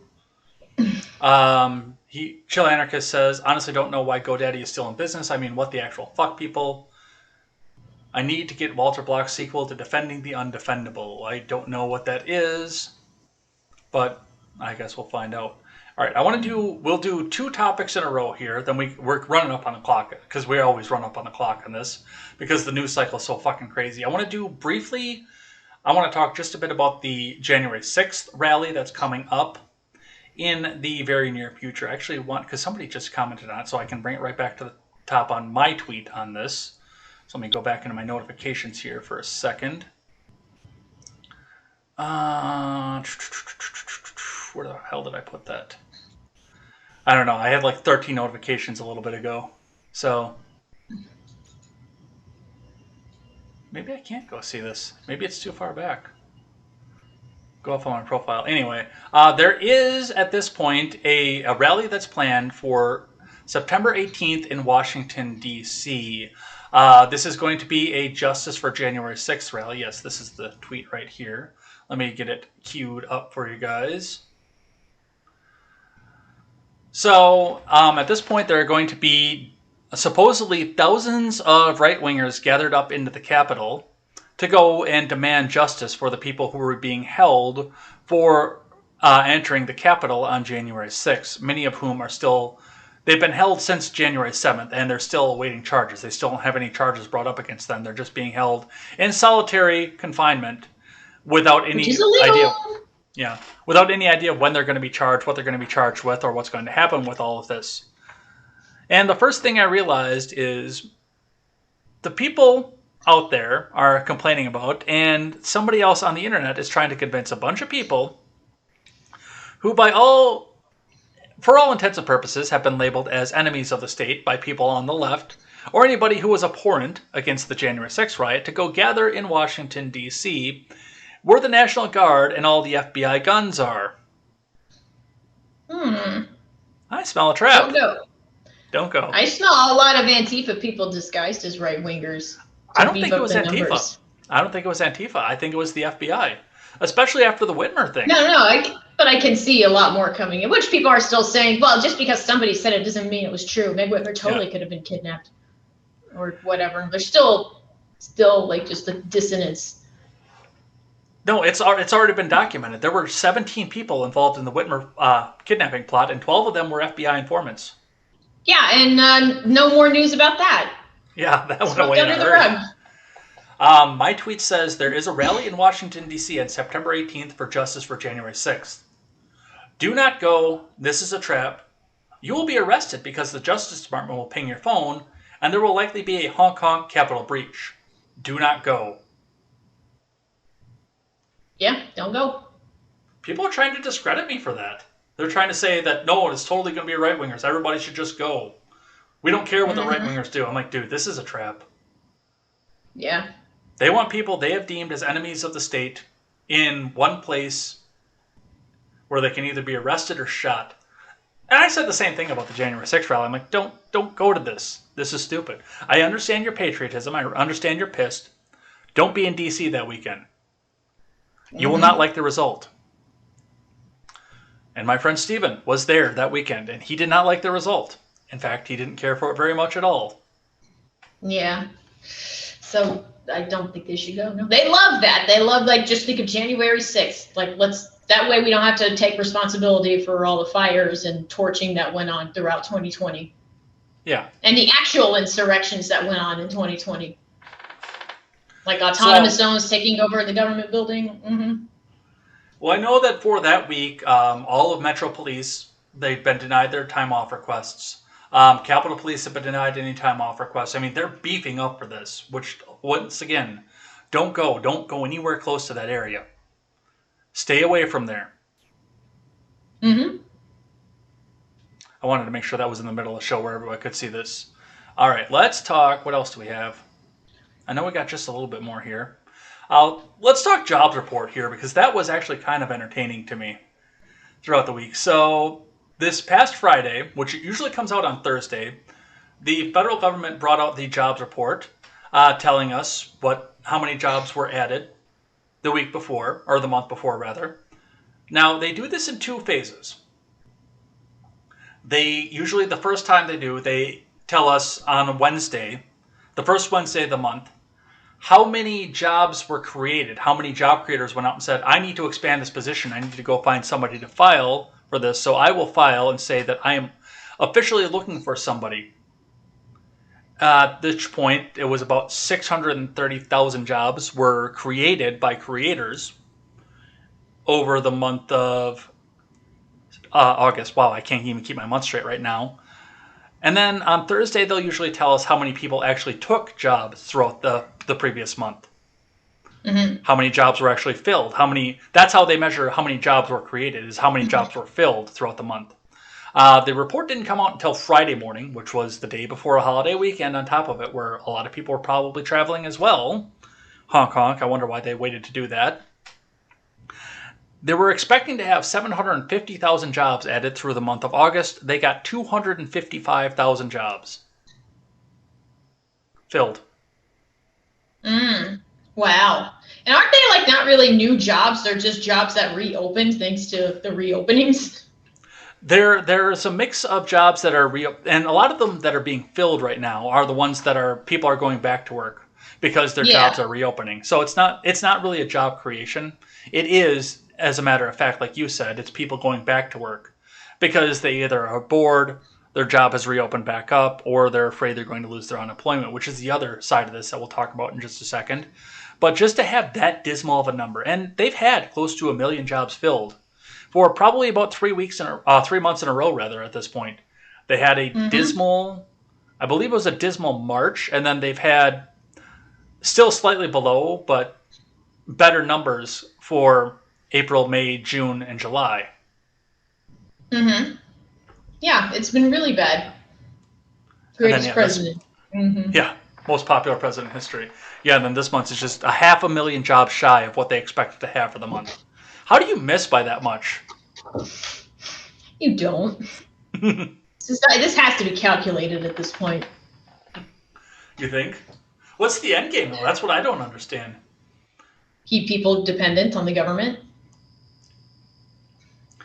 Well, it looks like that actually might not be the case either, because according to several different websites off of this, including CNBC and KTLA5, which also includes what's happening in Los Angeles proper, today is the last day that numerous people are going to be eligible to get any sort of federal unemployment benefits, which would be the additional $300 a week on their unemployment checks. Mm-hmm.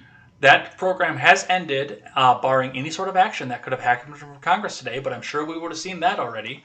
We would have heard about that. The unemployment's over as of today. It's done. Hope you enjoyed it. Completely? Over COVID? Yeah. Well, we'll see. I thought the moratorium was ending too, but apparently Biden overturned that or something? Yeah, but the Supreme Court stepped in and slapped him in the cock. Gross. Well, I mean, he actually came out and said that. He's like, I don't know if this is constitutional or not, but we're going to put the eviction moratorium in place again. And like 3 weeks later, the Supreme Court said, no, you're not. We told you once that you're not allowed to do that. Jeez. Well, maybe SCOTUS may be worth the shit after all, but not a lot. Do you think that the October numbers or the September numbers that we get in October, do you think they're going to be better because of this? They might. Yeah, they might. You know, people aren't getting the free money anymore. They have to get back to work, and there are so many places hiring. You know, my husband's job's like they're having trouble they're having trouble getting people, and nobody wants to get hired. Yeah, I read another article on that, and I didn't put it up on the stack for today, but I read another article on that where, I mean, some progressive is out here trying to justify people not going back to work. Now, I know that like your AOCs and whatnot are coming out there and saying, no, it's not because, Poppy, it's not because they don't want to go to work. They don't want to be exploited by their employer anymore. So they're not going to go back to work until they see $15, $20 an hour. I'm like, yeah, give that a week of them not getting their unemployment and see what wage they'll take at that point. Well, she's socialist. Why doesn't she just take care of them? She's got the money. Well, she's got to have the government do it. And it's the same thing with her abuelita. Nah, put her money where her mouth is. Politicians aren't really good at doing that. Yeah, they're putting everybody else's money where their mouth is. Do you think, and you know, I went back to that too. I know we both said we've seen the help wanted signs everywhere. I mean, there's a sign where my mom works that says, we're short-staffed because nobody wants to come back to work. That's why they have a 61-year-old woman working the level that she works and doing the things that she does and the number of hours that she does because they can't get anybody else to come back in the door. There are various places like that. All the sandwich shops where I go, all the grocery stores where I go. Everywhere. My job, not so much, but, you know, everywhere. Everybody is looking and begging. My ZipRecruiter goes off 10 times a day saying, hey, do you want to go work here? Do you want to go work here? Do you want to go work here? And I usually don't. But no, the jobs are there. They're opened. I don't know if this is fixable or not because there are a number of people. And, you know, that was the other thing, too, because I read an article from CNBC this morning talking about the first thing that they did was they opened up the article and they said, I said Carrie the first couple times, it was Misty. Misty Todd has used unemployment benefits to pay bills since losing her convenience store job in March last year. But the 37-year-old Las Vegas resident is unsure how she'll afford rent, groceries, and essentials for her 2-month-old daughter after this weekend, when federal unemployment assistance will end for millions of Americans. Her partner, Eric Jones, who worked at a restaurant, will also lose his benefits. Their job searches have been unsuccessful so far. And they open the story with a sob story, which I have sympathy for the sob story. But I know for every one of those, there are 10 Madison elite liberals out there who have mommy and daddy money, and they don't have to worry, even though they haven't paid their rent either, because the moratorium is up and I shouldn't have to pay rent because rent is evil. Eat the landlords. Mm-hmm. But they've got mommy and daddy money out there, so we're not going to go back to work because we don't need to go back to work until you pay us a living wage. Mm-hmm. Yeah, exactly. Why can't the husband work? Why can't he find a job? Well, you know that market better than I do because you live there. It's Vegas. Yeah. I mean, I went there just this past January. It was open. Limited capacity, but it was open, and there's more people going back there. I have no doubt he can't find a job. There's so many places you can work. Yeah, or if the market has dried up, there's got to be another place in the country you can go that will give you a job. Yeah. I will give you my login for my ZipRecruiter. There's 10 of them right there. There's hundreds of them sitting right there. You want to do some sales? You want to do some inside sales, some insurance sales? Everybody's begging. Yeah, they'll probably, if you have a signing bonus, they will probably bring you over, pay for you to move. So, yeah, that's what we're seeing off of that. And it needs to happen at this point.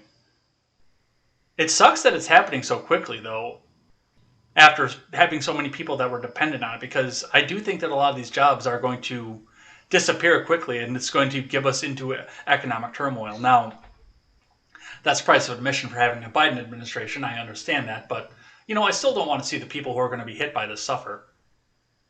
But if you voted for him, you get what you voted for. So I might be a what little do you bit want me more. to do? I might be a little bit more sympathetic than you are I'm at that not. one. I'm not. You wanted this. You wanted this.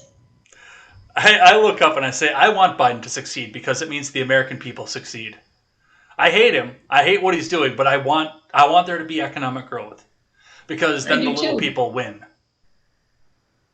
Mm-hmm. But I just don't think he can accomplish it. You're right on the you voted for it side. Mm-hmm. You get what you voted for. It's not like we didn't try warning you. That is based. That is incredibly based. I like that. Let's do a little bit more live chat, and then we got to talk a little bit of COVID, and then I got the surprise stupidity for you. Okay, we gotta wrap this up too. I gotta start dinner. All right. Only got 14 more minutes, so that's what you agreed to. 14 more. We will get you out in 14 more minutes, though. We will do that.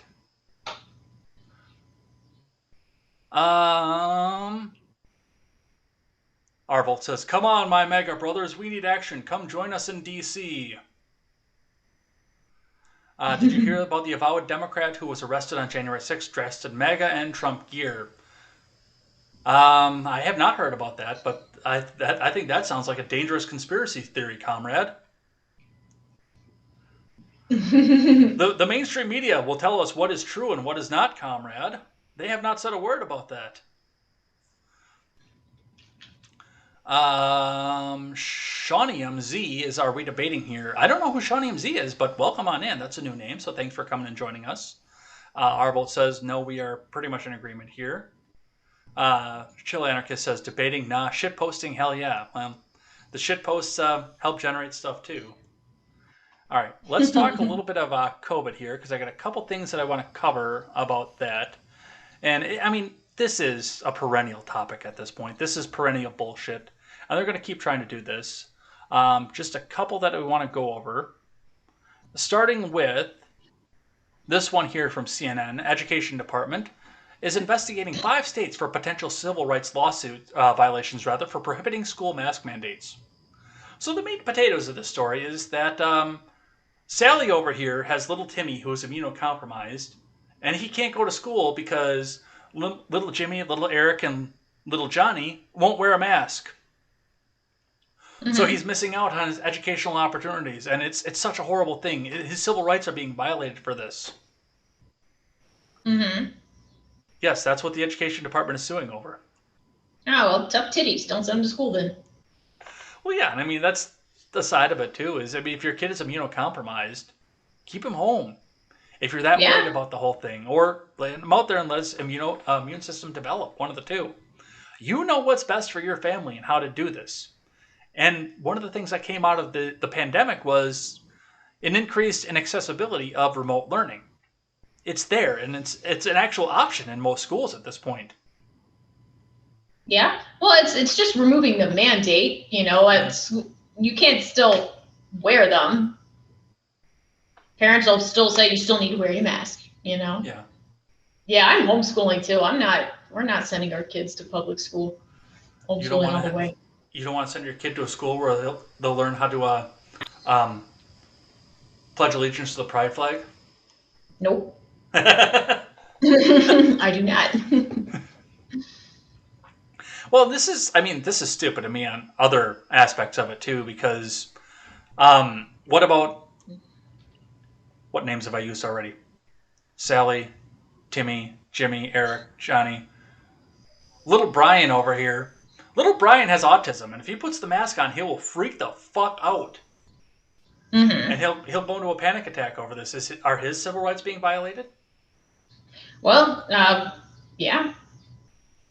If you're going to force him something that makes him uncomfortable. But if he's that severe, you probably shouldn't be in regular school. But still, I mean, that's the other side of it. But it's the same thing. If your immune system is that compromised, you shouldn't be in regular school either. Yeah, exactly. If your immune system is that compromised, hell, the stomach bug could possibly kill you. Yeah. Or a strep throat. So that's going on here. I got one more little black pill for you off of this because de Blasio has decided to weigh in on the vaccine mandate. New Yorkers can get first COVID shot and go and dine right away, says de Blasio. So you go in, you get that first needle stuck in your arm. It used to be 2 weeks after you got the second shot, but no, you get that first needle stuck in, and now you're safe. Go and eat. Go and enjoy New York's fine. Mm-hmm. It's not about the vaccine at this point.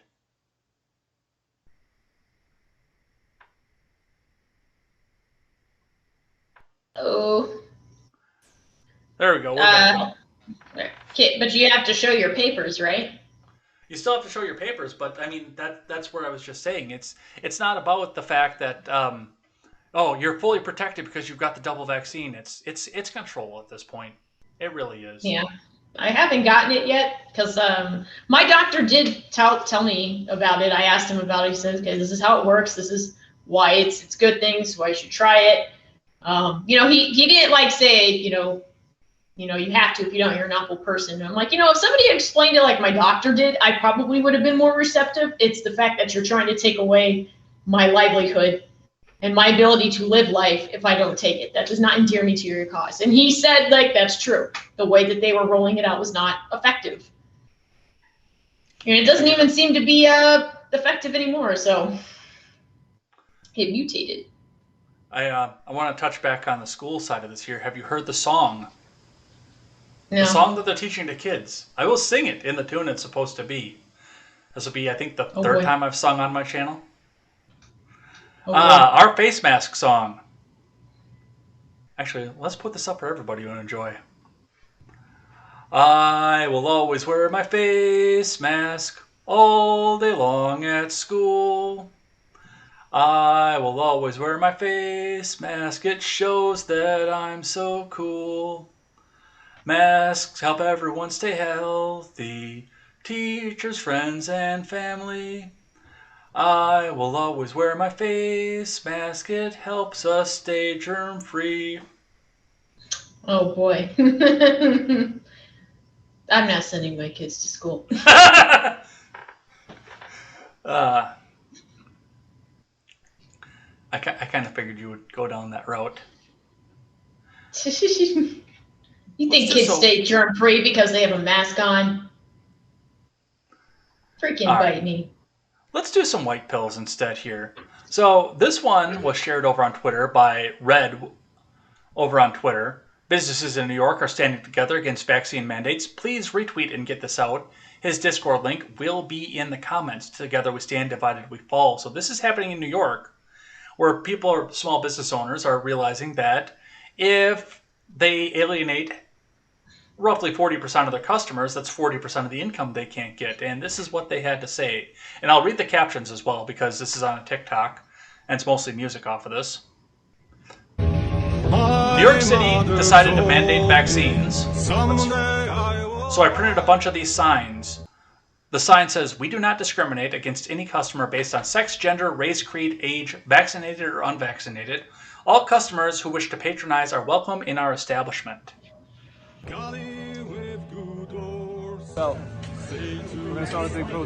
And go door to door to talk small business into protesting it. Almost everyone we spoke to loved the sign and agreed to join the fight against the mandates. One of these cops said he will not be enforcing the mandate.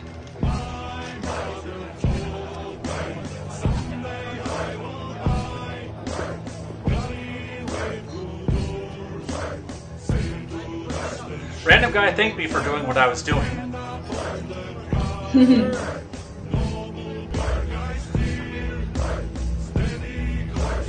The owner of this pizzeria gave me 6 free slices. The pizza was so fire, everyone checked them out. That is Nolita Pizza. Nice. We need extra hands. I can't do this alone. If you want to help stop this, we have to stand up and fight together. Join my Discord. Link in bio, power in numbers. And I can actually... I wonder what the reaction was. Oh, sorry. I don't know. We'll find out. I can actually probably grab the Discord link if you guys want to join and put it in the live chat for you. See if I can find it. Yep. She's got it right there. So let's grab that. And I won't usually send somebody out to somebody else's Discord. I would rather you come and join mine. But for this is a special case, especially if you're in New York. Absolutely. Absolutely. If you're in New York, go and help these guys out. Help their cause. See what it is that they can do. What they can do for you. So, and then the last one that I will have here before we do surprise stupidity is another little white pill for you. Missouri Cafe turns into private club to avoid mask mandate. And this was interesting. Reading from Fox 2 Now, a Missouri cafe that was deemed an immediate health hazard is turning into a private club to circumvent COVID-19 rules. The county health department ordered Ray's Cafe to shut down immediately Friday after receiving several complaints that employees were not complying with the county's mask mandate. The county requires everyone to wear face masks indoors, regardless of vaccination status. But the cafe's owner came up with a plan to stay open. She put a sign on the cafe's door saying the business was now open as a private club. There's a dress code, no masks allowed. Private clubs aren't affected by the county's indoor mask mandate. As a private club, members will have to pay $1 each time to get in. A sign on the door also warns members they assume any and all risks of disease transmission. It's a start. It's a speakeasy. Well, not even a speakeasy because that would be more hidden, but I mean, yeah, it's stand up against the government. Do whatever it takes. And I do understand like the private party aspect of all this too. The bar that I used to work at, the campground I used to work at, the municipality that we were in ordered us that we had to close by 10 o'clock every night, no matter what the holiday status was, no matter anything else. The municipality didn't like my cousin. I can say that. So they tried to put anything else that they could do to hamper his ability to make a living off of this. They got him the liquor license because, he hadn't done anything wrong, but they were trying to put the hamper on it. But, if 10 o'clock rolled around and everybody had to be out by 10 by the town, except as soon as he turned the open sign off and turned the front lights out, he always said, it's a private party. Nobody else can come in. It's a private party. I can do whatever I want in a private party. Mm-hmm. Yeah. How long does he still keep that up? No, the municipality, they got a different campground now. The municipality that he's in actually likes them. So. Oh, okay. Well, there you go. So, I mean, that's one of the things to go and check out is, some of the things that you can do to go and circumvent the government, especially if they're going to try to push back on you.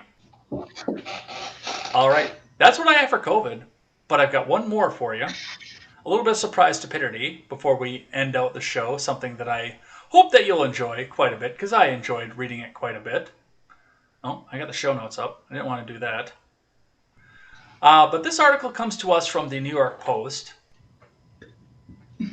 Get this back open for everybody here. FTC reportedly investigating McDonald's broken McFlurry machines. Oh, yeah. Because they never work, right? Yeah. But the federal government's getting involved in this. The feds have had it with McDonald's broken McFlurry machines. The Federal Trade Commission is reportedly investigating why the burger chain's ice cream machines break down so often, a matter that's become the butt of late-night TV jokes and viral social media posts.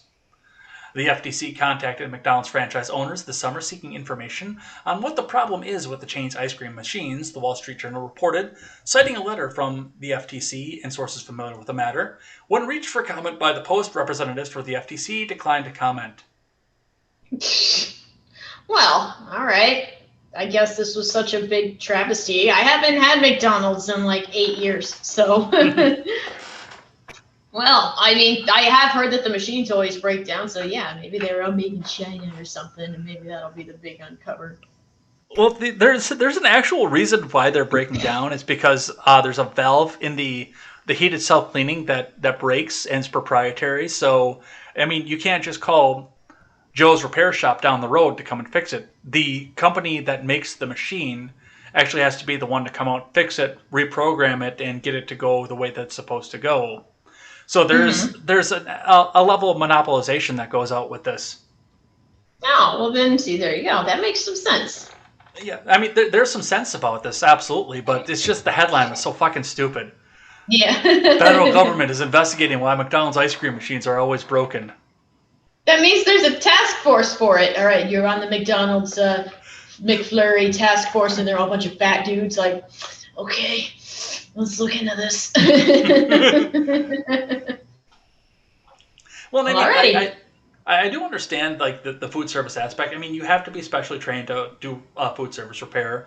A couple of my uncles owned a company where they built food processing machines, burger patty machines, and stuff like that. They went around the world to do this kind of stuff. But if you don't have enough technicians to go out and do this for proprietary reasons, hire more people. Yeah. Which I guess takes us back to the previous topic. People don't want to go back to work. So, I mean, and this is a good job. You get on-the-job training. I'm guessing you would get on-the-job training for it because it's not like there's a trade school for ice cream machine repair. But, you've got on-the-job training. You're working for one of the biggest companies in the world, exclusively almost. Yeah. Exactly. So that's an interesting, thing to show me. All right, let's wrap up the last of the live chat and get out of here because you got to go make dinner. And I said that 7:30, and it's 7:31. So let's grab the last couple of it. There are only a couple more here. Chili Anarchist says, I'm on the tail end of a 16-hour double shift. He also says the wife and him are homeschooling, and I guess he's saying what the actual fuck to the Mask song. Let's get out of here. So before we go, as we start up the music here, the last thing I want you to do is make sure that everybody that's still watching here or watches back on the replay knows where to go and find you, even though you're probably not going to be able to stream as much anymore coming up in the next month, but still, I want them to go over to your channel. Go tell them where they can find you.